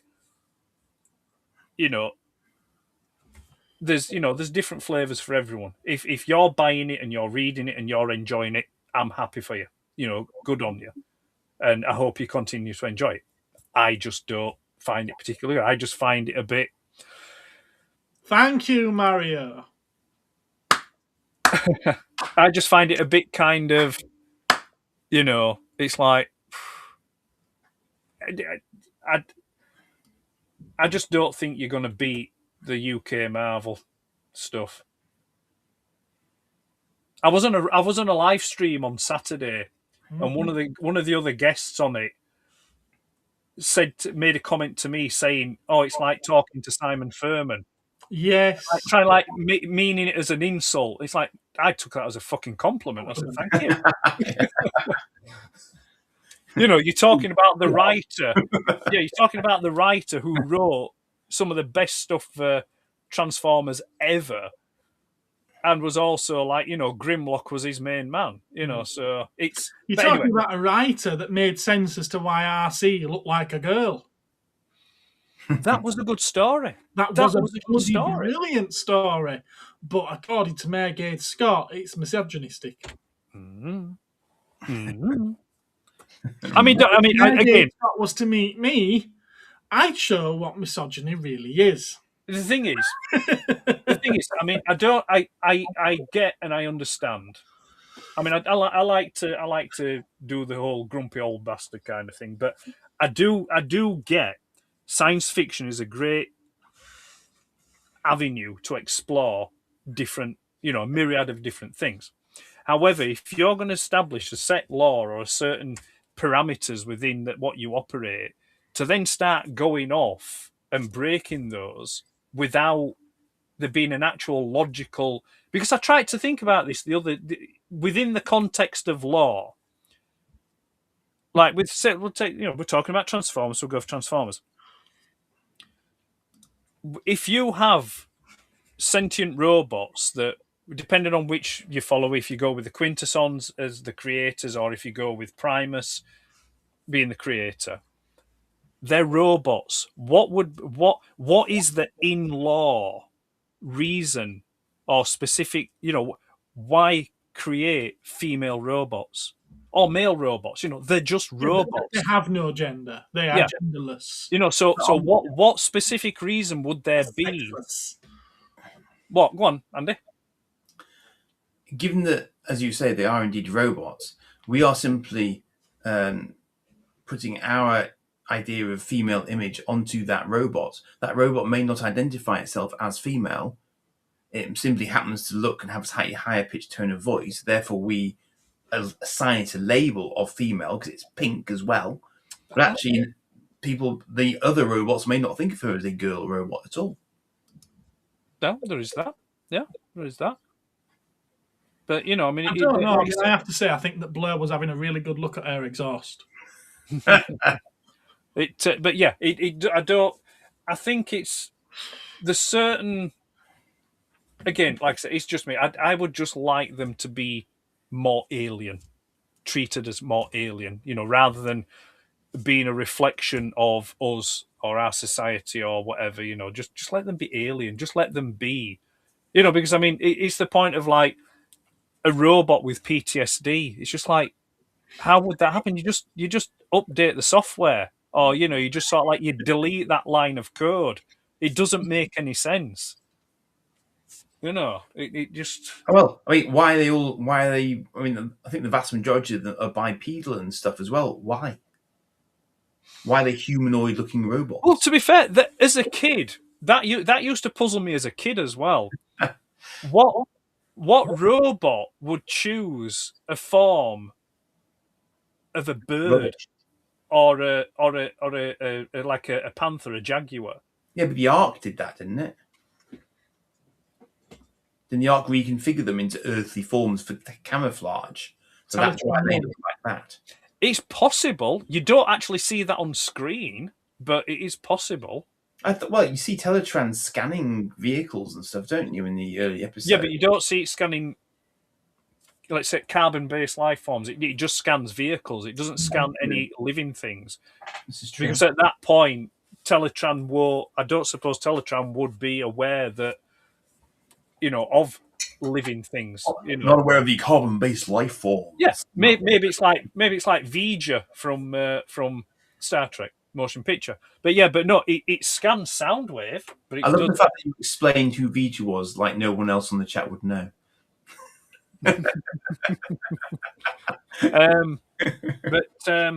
So even as a kid, I was puzzled as to why, you know, a robot would keep that form. It was the same. It was the same when Beast Wars came along, and you had Beast Wars Megatron. His hand is the actual mouth of a T-Rex. It's like, that's a bit useless, is that? I'm sorry. It's like, it's not very good for picking stuff up. Yeah. He has minions to pick things up for him. It's fine. Yeah. But I understand. They make cool-looking toys, and that's what it's about. Hell yeah. Because there's nothing worse than a 50-odd-year-old bloke moaning because a Transformer he looks like a cat. Oh, the irony. The irony. Didn't mean to do that. But it's there. So anyway. Right, well, I'll show you what I picked up then. Oh, Richard Curtis is in the chat. Thank you for Love Actually. Cracking film. So, as you may have seen in last night's video, arriving from Japan, I had 3 toys for myself. Let's switch the camera around, shall we? Let's change over to this. There we are. And we'll bring it in for this. So I had this arrive just because, well, it's fairly obvious why I decided to go for this. Are we to open him? I've not opened him yet. And I'm calling him him. I'm gendering him. Are these Tommy sort of like the Tomica ones, or are they just Tony? Yeah, it is. It is a Tomica one, yeah. Very... I got some nice diecast mini Thunderbirds that were Tomicas. Let's get into it. A long while ago now, actually. I guess. How to get into it?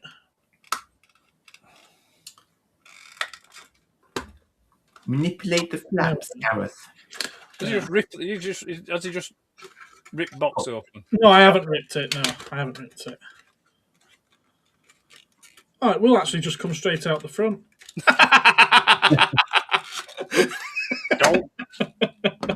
And he calls himself a toy man, honestly. I know. That's quite nice, isn't it? It's got rubber tyres. It's got suspension. Good old Tomica, bless him. Look at that. That's great. That is pretty sweet, is that, isn't it? Yeah, nice. It's even got opening doors. Oh, I'm buying more of these. Only thing I'm not so fond of is the little dome light. It should be a flat bar, shouldn't it? But it's right. cool. It's right for that model. Is it? Yeah. It's pretty cool, isn't it? I like that. Because that isn't Prowl. It's not Prowl. It's Prowl. No, it's not. It'll do. It's Prowl. It's close enough to be Prowl for me to call it Prowl. All right. In Gareth's headcanon, it's Prowl. It's Prowl. Yeah. It's not even the right model of car to be Prowl. It's a Nissan Fairlady. You're bursting dreams here. It's a Nissan Fairlady. It says so on the box. Just read the full description. Oh, here we go. Fairlady 240 ZG patrol car. There you go. Prowl is a 280 ZX. Oh, it's close enough. Everybody knew that. Close enough, Ed. It's close enough. Let's face it, only in G1 continuity is he what you've just said. There's been many other models of car in every other continuity, including none of this them have one. been that one. It is now. It is now. I like that. That's pretty sweet. No, but joking aside, yes, it does look nice. It does look nice. Yeah, that's a nice little model car. A half What's foot. the interior like on it, Gareth? Interior? I can't believe you've asked me that. Interior. I can believe you see that. It's black. It's black. Black plastic. I'll tell you what, next time I come up, I'll bring it up for you to have a look at if you're that interested in a bit of diecast. No, I'm just asking for the purpose of the video. It's fine. Okay, fair enough. Arsehole. And along with that, I got two more of these charming chaps, the Outer Spacemen from Four Horsemen. Oh, yes, we saw you getting these out, yeah. Which are pretty cool looking things. I'm not going to take them out of these bags right now because I might do an unboxing video, a video of them. For the new channel, everybody, which has a link. A new channel, you say? I have a new channel, and there is a link in the top of the live chat if you wish to click on it and drop a sub. That would be very, very nice of you. That's where things that are not related to the shop will be, and I haven't decided yet if Cosmic Council belongs there or where it is right now. So we'll see. I also got, to go with my Batmobile by Corgi, the Bat Boat. The Bat Boat. And trailer. Yes. And trailer, yes. And the trailer. Did you order that from the Corgi shop thing? No, I didn't. Someone traded it in at the shop last week. Because is that only available through Corgi shop? No, I think they do. Don't they sell them in shops as well? They've possibly done it in shops, not in this box. It'll be in a window box. Yeah. Oh, is that the Corgi Club? This is the Corgi Club one, yes. Oh, it's upside down. Excuse. Comes with the little bit to put on to create a tow bar if you don't have a tow bar on your Batmobile, because not all versions did. How's it upside down in a sealed box? Well, it wasn't sealed. They don't come sealed. Oh. I did check it when it came in to make sure it wasn't broken. I say the person packaging them is sort of like, right, I'm going to mess with the reds now. It's going to put it in upside down. It was a used one, wasn't it? So yeah, there we go. Very nice. It is very nice, isn't it? There's bugger all weight to it because it's all plastic. Yeah. Oh yeah, they were just a plastic clamshell. That was it. I used to play with one. There's not a lot going in with it. It's very talk of heft. It's lacking, but it's a nice little model. And just like my Batmobile, I'm fairly sure it'll live in its box. So I'll move that one aside for now because there is one more thing. Now, this is not mine, but I did want to show it because I think it's bloody good enough to be shown. And that's this. Night of Light. Robert, who's frequently in the chat, he's not there right now, but he frequently is. Megatron Robert Prime, I think he calls himself, or something like that. He traded this in last week. And Lee, I don't know if you're watching. Dave, tell Lee to watch this bit. Because inside the box, we've got a very nice black Optimus Prime. Well, that's not what the picture showed. Well, they've used the same box, haven't they? Now, the box, because there's so much weight in the actual figure, and this box isn't really designed very well. It's obviously not strong enough for the weight of the figure. Why bother? Comes with lots of nice little accessories. Leave that aside, because this is the piece that I think is well worth having a look at. I think it's pretty awesome, is this? It's very nicely articulated, fully transformable, which I will not be doing. Ed knows why I will not be doing it. No. But yeah, there's quite a lot of die-cast with it. It's quite a heavy one. Yeah. Lovely shade of teal on the flames. Well, it's funny, wasn't it? Because Lee was saying on Sunday, I think that the teal and black are a good combo, and he's not right. It's quite a nice, quite well posable too, to be fair. I did want to do a video of this, to be honest with you. Its own little video, but it doesn't fit in my filming section at the shop because he's a bit too tall. So I thought I'd give him a little bit of a focus here because it's a cool figure. Cool looking figure. Ed's keeping quiet because it's a movie related one. He don't like the Bayformers, does he? No, it's a nice looking piece. I'm just watching. It's not my bag, but it's a nice looking piece. I'm surprised. Do you think Lee will be in touch with you to bag it? I don't know. I mean, I don't know if he watches the council at all, but I might put some pictures in the thread and tag him, see whether or not he likes it. It's a strange thing because Robert was saying that when these first came out, they were around about 40 quid. But as with all these kind of things, they've sold out now. You can't get it anymore. You can get the normal coloured one, but you can't get the black one. And the only other one that we can find online is 115 quid. Which, I'll be honest with you, that seems reasonable. Yeah, I think this is actually worth that. You know, I don't know how this was 40 quid in the first place. Not with die-cast on it as well, and pretty good paint quality and whatnot. I'm not sure how that was 40 quid in the first place. But yeah, and I'm not sure where to actually sell it at, what kind of price to put on it. Because I want to be fair to myself with what I've paid for it, and I also want to be fair to the buyer. But I don't want to sell it for 30 quid because it's a second-hand £40 toy.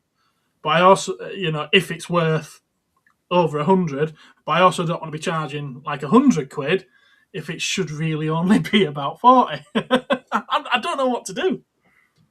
Can you look? Have you looked at eBay sold ones? There are none. Oh, really? There are none. There's literally just one that's pre-owned listed on there right now for 115. Well, see, this goes back to a point I very briefly made earlier on, which is kind of when you see something like that with a box, do you have an allergic reaction to the price that's been put on it, or do you not? Because for someone, you have to weigh it up, it's worth, isn't it? For someone out there. Yeah. Why don't you just split the difference and do it at 80? I'm thinking maybe that. And we're on the same page, Ed. Can you believe that? That's the first time. Don't worry, it don't happen that often. It doesn't. Anyone who's worried about it. Yeah.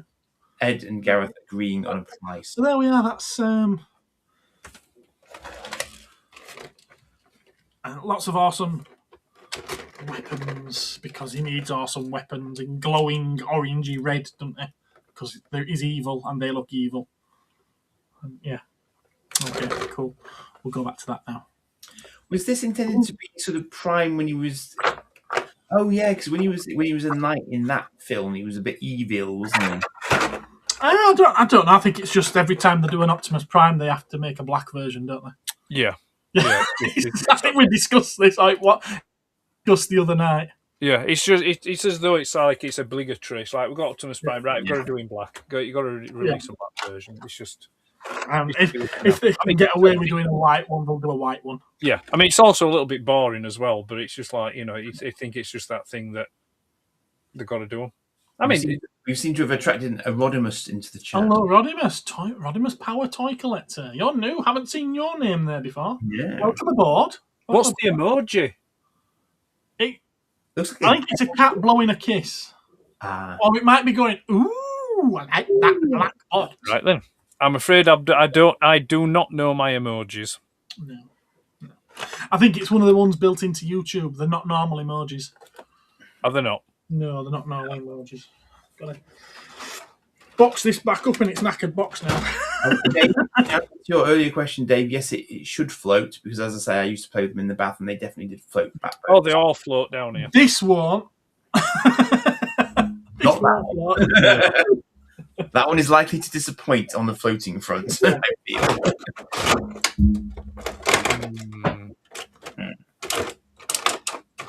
Which is strange, really, because aircraft carriers are a lot heavier than this and they float. Displacement. I was just thinking displacement. Great minds. I mean, I quite agree because they're not in displace, whereas this is in displace.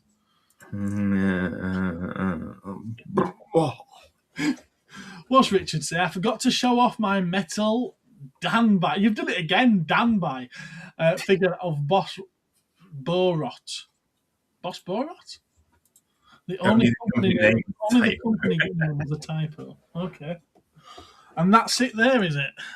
I was going to say that must be in the... That's very cool. Richard, you really need to get yourself sorted out with WhatsApp because I think you'd love it in our group. I really do. It doesn't have WhatsApp. Is it Ben in disguise? Actually, no, Ben's on the Ben's on, yeah.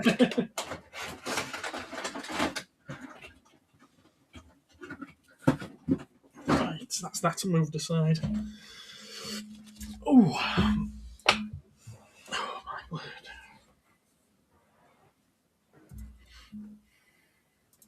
What a night. Oh, what a night. If you were a cartoon character, what would be your favourite car? Favourite cartoon car? Interesting. No, if you were a cartoon character, what would be your favourite car? I quite like the Pink Panther's car, actually. I'm not clear whether or not it was his car or the car he was chauffeured around in, however, because it had a human driver. See, I think that if I was a cartoon character, then I would have a script written for me, and that would dictate what my favourite car was. I wouldn't have a say in it. Interesting. After the displaced comment from Gareth, good night, everyone.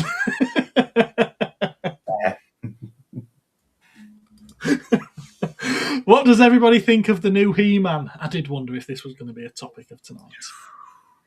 I think it looks bloody brilliant. That's me done. What do you guys think? I was not a strong follower of He-Man, so I don't have massively strong opinions about it. No, I did briefly look at that Netflix cartoon thing that was on. Actually, no, sorry. No, I tell a lie. I enjoyed the Kevin Smith one. I think I've only watched the first one, but I quite enjoyed that because it was nodding the head vigorously to the original series. I got that. I appreciated that. But there was that other Netflix New Adventures of thing, which I thought was 10 times better than the Kevin Smith one. Really? I didn't. I did. Yeah. You liked the Kevin Smith one? It looked like Fisher Price He-Man. It was like, what the hell? Sorry, Andy. Sorry, you said you liked the Kevin Smith one? Yeah. Bye. Wow. That's almost Bieber level. It felt like my He-Man, though, from what I remember. It felt like your He-Man. You've just said I wasn't much of a He-Man. No, but I did. I know the character. So your He-Man is where in the first episode they kill everybody off. Teela's a spoilt little bitch that's complaining that her best friend didn't trust her with his secret. I forgot to mention that I had my rose-coloured spectacles on. Andy's would have been Mr. Bean. Ed's would be Herbie. Herbie was a cartoon. Was it? Car. Herbie was a car. Herbie. I'd drive around in Herbie. I'd drive around in Herbie. Yeah, Herbie'd be pretty cool. You'd be saying if you were a cartoon character. You can have a real life. I'm trying to make sense of what Joe's saying. Why the hell am I trying to make sense of what Cartoon character. I think, if you're in the Roger Rabbit universe, did you see four figure? But drive real things. If we take it as a car, I would be Roger Rabbit, and I think I would prefer Christine to the yellow car that he had. Now I had what? That he had. That he had. Okay. Looks good. Should we give it a chance?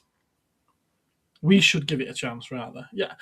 Can I just ask, how many Idris Elbas are there in the world? Because he seems to be in every single bloody film going and every TV series. Better him than Pedro Pascal. Does the man ever sleep? I mean, it's like, what the hell? Yeah, but I mean, Pedro Pascal. That's all I can say to that one. I mean, you have to take into account, though, that most movies now are probably made a good maybe 2 or 18 months before they're released anyway. So this Masters of the Universe film was probably filmed at the beginning of last year some point. It's been done and in the bag. I think they started filming it in summer. Well, I was going to say, I wonder what the turnaround time is these days, because a lot of it's CGI, of course. Because I can remember everyone screaming and crying at the leaked pictures of him in the street with a police officer by his side. And they were holding the sword, which is obviously just stolen from the shop that's in the trailer. Right. And they were all saying, "Oh my God, how can he be Prince Adam? He don't look anything like Prince Adam." And I was like, it's a buff dude in a pink shirt. Looks just like Prince Adam to me. That's very cool. Reimagining. Date Motability Scooter. Oh, Joe. Really? Really, Joe? You're going beyond silly now. Stop it. I'm not. If you carry on like this, I will not let you back on the open mic night. You'll be sat in the corner with Cosmic Toyman. Does he mean? I think I'm going to translate now. I think he means an upgraded mobility scooter. I don't know. I didn't read enough of the comment to try and think what it actually meant. So Dave's up for a cinema trip for it. It looks like it could be good fun. Get on train then. If I was Jay. Okay, I think we get it. You like a Lamborghini Countach, and there's nothing wrong with that. It's a good car. It's a good-looking car. He wants a side swipe, does he? It's the thought of him being Jenny from Bucky O'Hare. Yeah, I'm just kind of like the Lamborghini I get. Why do you want to be a girl rabbit? Right, Dave, come here. Let me just explain something to you, Sparky. You're a boy. Don't you destroy his dreams like that. Don't worry, Dave. You can be whatever you want today. Ben says he'd rather have the Miura. It's a nice car, isn't it? I'd have a Bugatti. Shame on. Very nice. Do you not think the Bugatti's a bit like a Lamborghini but on steroids? I'm going to say my fuel efficiency is going to be for shit, but apart from that, the thing is though, it's interesting. They're all nice cars that you're mentioning, but they're completely and utterly, totally impractical for the on UK. Our roads. Yeah. And your point is, potholes. Secondly, speed bumps. First speed bump you come to, you're ripping the bottom valance off any of those cars. I want to know why there's so many barbers in Dewsbury and burger shops that have a Lamborghini parked up outside. Baffles me, does that? Simple. There's a lot better money in hair, in men's haircuts There is. and burgers and chicken burgers and whatnot than what I ever thought there was. Certainly a lot more than what there is in vintage toys, which is surprisingly expensive in Dewsbury, I hear. Yeah. Yeah.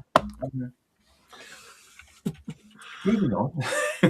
What about the Magic School Bus? Oh I always. I'm a man, but I like Bucky O'Hare and Lamborghinis. So if he likes Bucky O'Hare, he has to be Jenny, because Jenny liked Bucky O'Hare as well. Right then. If I was Pepe Le Pew, I would probably want a Lamborghini.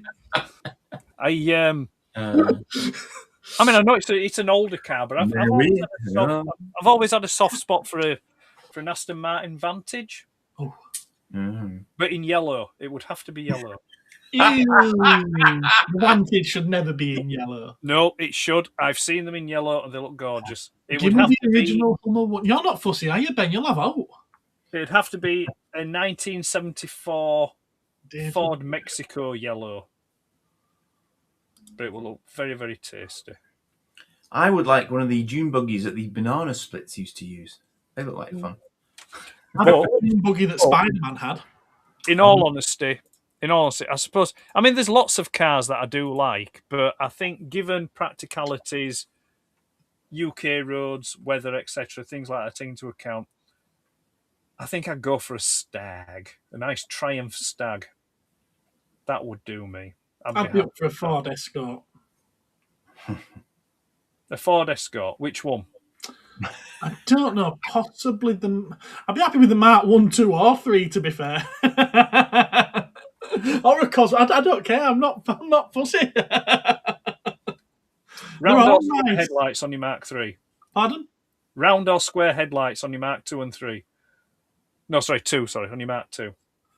Round, I think. Round. Yeah. If we're going to go back in time, I would quite like my mum's old Honda Integra because it had pop-up lights that I used to play with when I was left in the car by myself. And that at the time felt swish. Oh, Tim, stop it. You're talking dirty to us now, aren't you? I used to have a car with pop-up headlights. You used to have a few. I have 5 of them. Some of them at the same time as others. Well, I think I had 3 at the same time. But Bond Aston Martin DB5, maybe.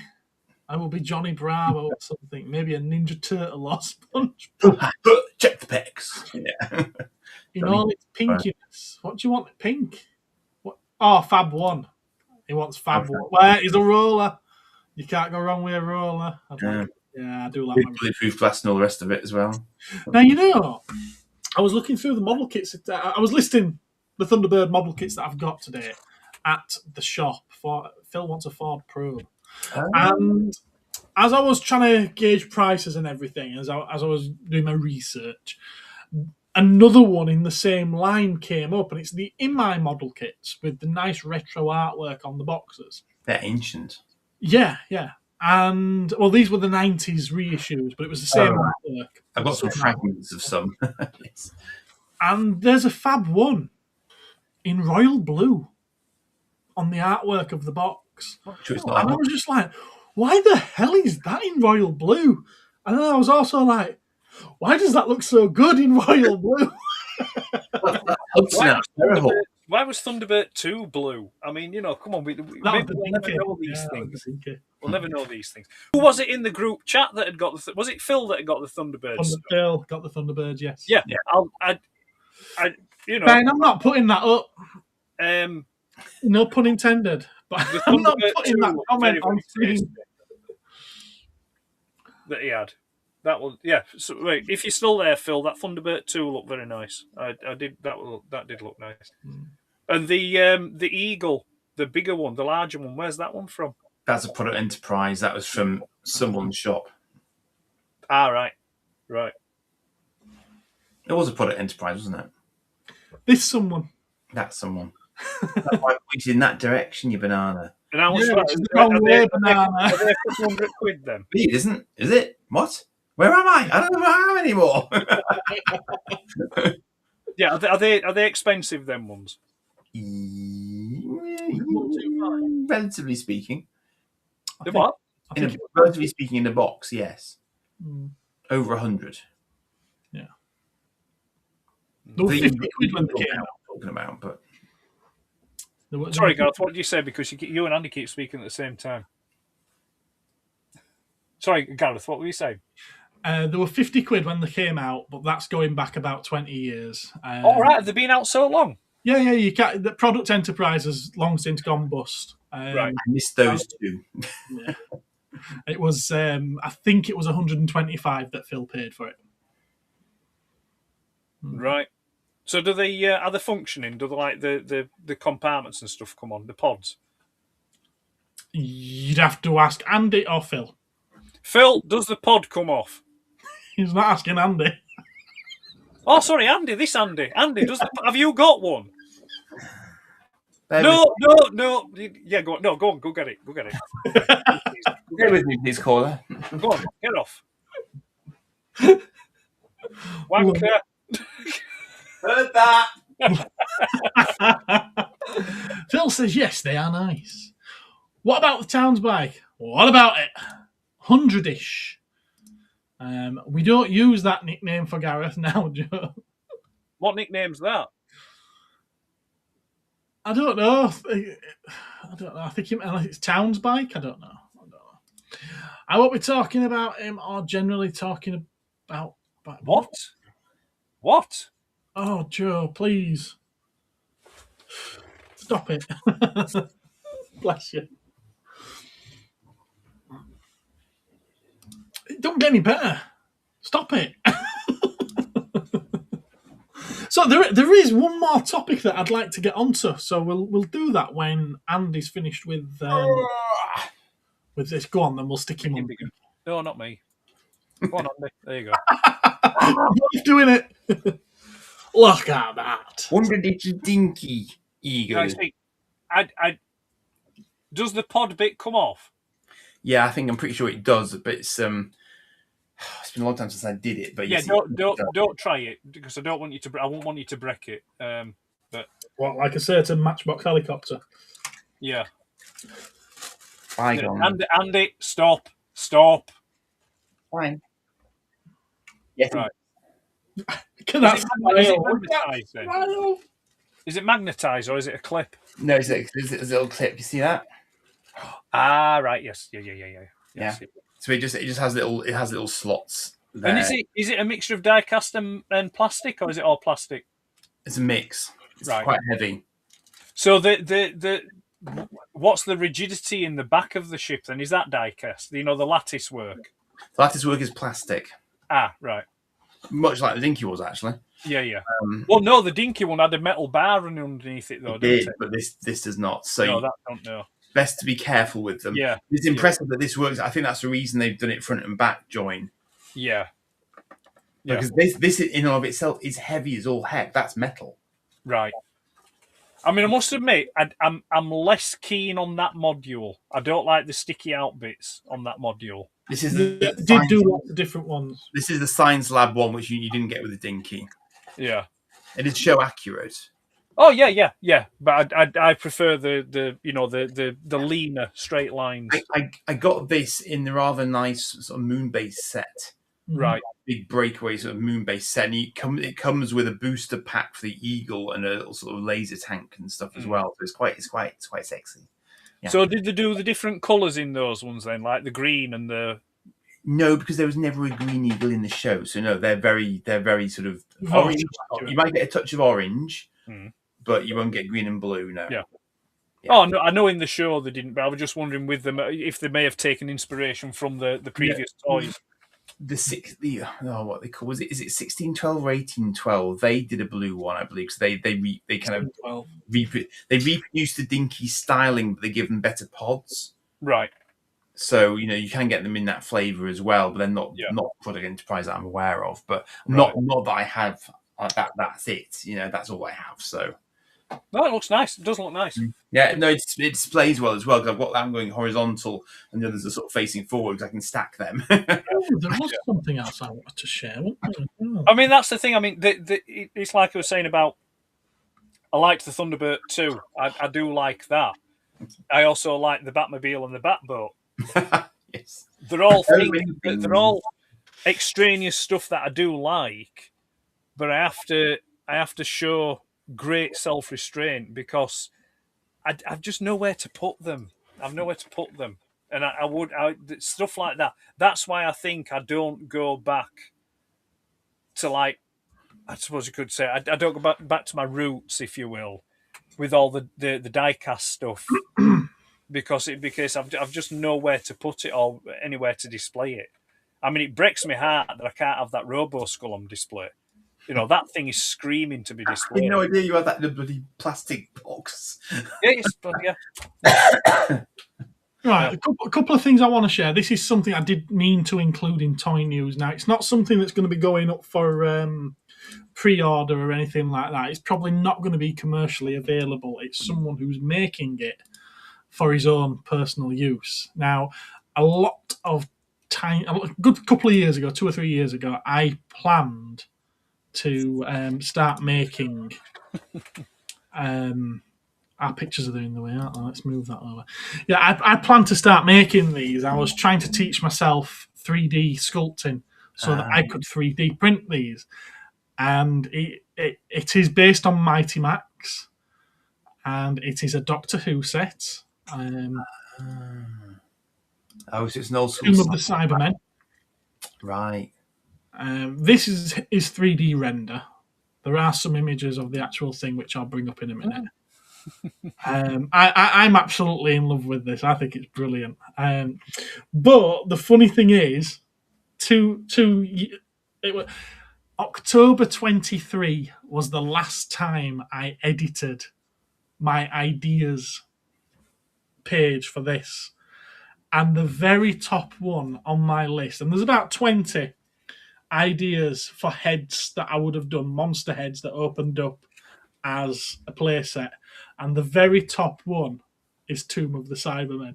And he's done it. He's done it far better than I ever could have possibly done it, and I hope he makes it available for us to either 3D print our own.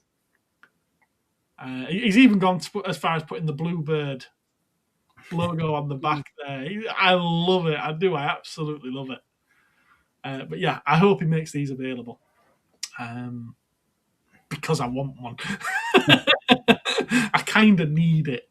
But you've got a 3D printer, haven't you? I do have a 3D printer, but I can't just, No, but hopefully he's made the files available. That's just it. He hasn't yet. I'm hoping that he does. Even if he charges for them, I'd be quite happy. I'm sure that there's some more images. Yes, I am going through a Facebook group. I don't know whether I should be sharing these names, but they've put them on public. Well, they're on Facebook. I mean, I wouldn't worry about it. Problem with it. I think at the top of the page he's got something. There we are. Look at that. That's a failed one. It's got a crack down the side of it, a split, but still. It's awesome. So clever. So clever. It's fascinating. Please, Rob, I want one.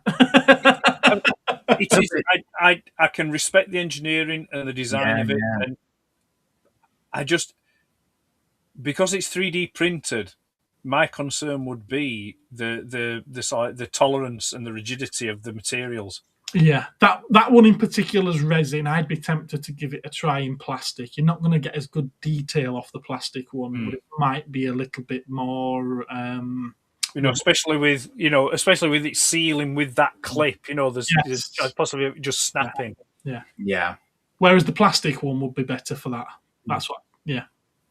But he's done a cracking job. Yeah, really has done a cracking job. No pun intended. No, not at all. So get rid of that because the next thing that we was going to do, a new segment, which I've been thinking about doing for a while, and it's Stupid shit I've seen online this week. What? Well, that probably covers all our videos for the past week. Yeah, it probably does. There we are. Andy provided a few choice selections, so we'll start with his. I've only got one that I want to share, actually. But this one's Andy's. So, Andy, stupid shit you saw online this week. Now, interestingly, whether or not you think this is stupid is obviously very, very subjective, and it kind of goes back to that. I mean, accidentally goes back to that point we were talking about before, as in, do you think that's a stupid amount to pay for a carded battle tank? This is true, Dave. Indeed, absolutely. Did exactly that for my Eagle Moss. Only went from the series of my series of Eagle of Star Trek. Otherwise, you could have been there forever. So yes, the fact that they describe it as hot always amuses me. The hot Terrahawk Zeroid battle tank. It might have been hot back in 1980. It's got Captain Scarlet or UFO, incidentally. But it's like, let's see how many words I can spam to try and get people to pay for too much for this battle tank, you know? So I mean, yes, Well done. It's even got curvy corners on the card, and they're trying to get over 100 quid for it, you know. And the thing is, as in keeping with many of these that you're about to see, it's been there forever.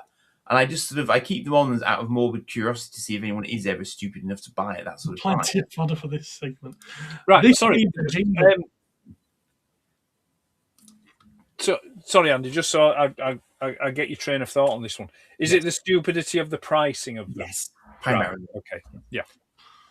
That's just one example of a deeply, deeply pricey Battlehawk compared to what I paid for mine from a collector. Is that a variant box? Because I don't think I've seen that particular piece in that style of box. No, the box is normal. However, as I understand it, there is a variant issue of the Battlehawk which does not include the plastic badge. Right. So that looks like it could be that one because there isn't a space on the polystyrene there for a plastic badge to sit. So I'm pretty sure the boxes for those were slightly pale. They weren't as dark. I think it's just the way it's photographed. I think they've got the light behind I think they've got the light behind the box. Maybe. Right. Okay. Just no. Just no. That's like 4 times what it should be. So what's that? £404 or buy it now at 67? No, that 67 is the postage. Yeah. No, I know. It's just like, no. It's like, no. Yeah, get in the sea. Go get in the sea. It's a hard no. Yeah. But the thing is, though, I mean, there's probably some poor schmuck that'll come along and buy it. If it's the only one on eBay at that point in time, possibly, yes. Maybe because they just don't realise. Yeah. They might be a bit drunk. You never know. Yeah. Drunk purchase. But no, I think that's the thing with eBay. You've got 3 avenues with eBay. You've got sometimes things that'll be that cheap. You think, no, that can't be right. Then you'll get on average, the stuff that's sensibly and where you expect it to be. And then the third option is stuff like this, where it's just the third option is the batshit crazy option. Yeah, it's just like, what, are you high? Or you're looking and think, oh, is that in yen? Ah, dear. It's a nice ship, but it's not that nice. It's all right. It's not the Enterprise A. There's a theme with these, isn't there, Andy? There is a bit. These are the ones I've been watching forever, basically, just out of wry amusement. These are like graded in boxes. I'm glad that Hawkwing I was able to hook you up with wasn't that much. Yeah, I mean, it's just crazy. Like, it's only 85% as well. It's not like it's an uber mint one, apparently. I mean, to be fair, those ones have been UKG graded to 85 and 80%. Still massively overpriced. I mean, I recall back in the day when these came out, I can remember seeing them on the toy shelves, and I did think they looked really nice. And it was, I watched Terrahawks. I used to enjoy watching Terrahawks, but it was always that thing where it was like I would like one of those with the badge, you see. But there was always something else. £10,000, ladies and gentlemen. It's got free postage. Free postage. Well, hey, sold. Like 58 watching brackets out of morbid curiosity. It's like. Tell me you're retarded without actually telling me that you are. I think got an outer box in the picture. It's just like it just comes on a siren foam, like that's it. This just annoys me because I never see another one of these. That's the buggering thing. I want this and I can't get it because I won't pay that for it. No. It's simples. The frustrating thing is I had that. I had the full set, but I got rid of Zoltar because it was throwing the balance of the display off. And I was just like, no, I've got to go. And I got rid of him. I sold him. Because I always meant to. I mean, actually, this ties back to the original topic. I'm not bothered now. I've given up. But I did intend, and I was looking round for, because they did the alternates where they're just dressed in civilian clothes. I've got most of those now. And then they did the versions where they haven't got a helmet on. Yeah, it's either one of those. Yeah, I've got that. It's one of those. Right. Which is her without helmet and with a different vehicle. You can get it in that format, I believe. And then the only one example I've got to show you for stupid shit I've seen online this week is... It was your bloody idea, come on. I know. Well, I see stuff all the time and I think I want to talk about that. And I never do. I never did do. And then this particular one came up and I'm like, it's stupid. I've got to. Yeah, I've got to. And to put it in context, someone had made this knock-up. It's like, this is the first year that Godzilla has not been nominated for an Oscar. Well, for one thing, there hasn't been an Oscar, a Godzilla film in the past year. So, yeah. The previous year, there was a Godzilla film, and it won an Oscar. To which this comment, which I'm going to show you, is referring to. But it's how he chooses to describe the American Godzilla that makes me laugh so much. Bearing in mind what the Japanese Godzilla was. Godzilla -1 already won an Oscar, something that Legendary's Power Rangers nonsense Godzilla will never do, for obvious reasons. And I was just like, you're knocking the American Godzilla for being like Power Rangers. You've never seen a Japanese Godzilla film.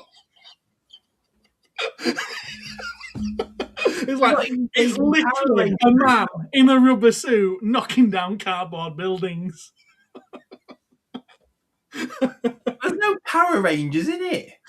No, there's no Power Rangers in it, but he's trying to compare the American Godzilla to Power Rangers when the Japanese, whilst bolstering the Japanese one, when the Japanese one was literally what spawned Power Rangers. Like, does he realise the irony in that post? Hence, stupid shit I've seen online this week. There have been many years that Godzilla didn't win an Oscar. I mean, I'm not being funny as well. I mean, one Oscar, and that's it that he's talking about. You've got to think of the logistics. I mean, how would Godzilla go to actually collect the Oscar? Exactly, yeah. I mean, every footstep would sort of like knock all of the Oscars over, wouldn't it? I think he'd probably send a representative. What? Of Power Rangers fame. They're like, yeah, Godzuki, go and fetch us that statue for us, Cock. The Red Ranger, obviously, because they're best buddies, always appearing things together all the time. I am going to be saving up things in future. I'll be screenshotting an awful lot of stuff for this very short segment. It's going to become the show, isn't it? Stupid shit I've seen online. Oh dear, we could be here for some time. Yes. We could.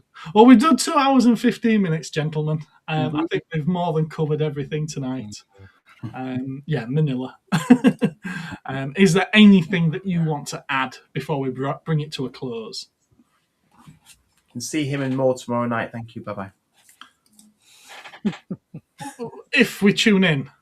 Yes. If you Would tune in. you like to tell people that you would like them to tune in tomorrow night? Huh? Would you like to tell people that you might like them to tune in tomorrow night to see? I just did very, very efficiently. That's What it. what time tomorrow? It's just not that. 7:30. 7:30. Same back channel. About 8ish probably. 8. It's not just this. There is dinky diecast content in there as well. I hasten to add. Okay. And some Spider-Man content. Just saying. We might tune into it. Okay. What? What? Hey, what? Do you have anything coming up, Ed? No, that's why we're asking, because I've got one, and I might drop it after yours. Ah. Oh, okay. Do you want to tell the audience about it? That was a leading question. Not particularly. No, they'll have to watch it if they want to know what it's about. Why tell them? They're fucking. Well, they might watch it if it sounds like something they might be interested in. No. Has he got toys in it, Ed? Well, I should hope so. Well, he might have had Spectrums. I mean, it's possible. It's got him in it. The Doctor. Excellent. Okay. Excellent. And it's got him in it. Got him in it. But it won't be a premiere. I won't be there for chats or all like that. I'll just drop it. I'll just put it there. I think it's only about 15 minutes. Might not even be that. Double bubble, says Martin. Double bubble. Bubble on both channels. I've actually got nothing ready to go. I haven't got any plans for anything ready to go, which is really interesting considering this is the week I've launched a new channel. I've got nothing that I'm thinking about throwing at it. Empty promises. Empty promises. Is the Cosmic Toy Man going to do something instead there? He might do. I'll have to think of something. I did actually, because I threw up the unboxing video of that as a short, as the first video on that channel. And short, yes. It did occur to me afterwards that maybe I should have altered the voice to be Cosmic Toyman's voice.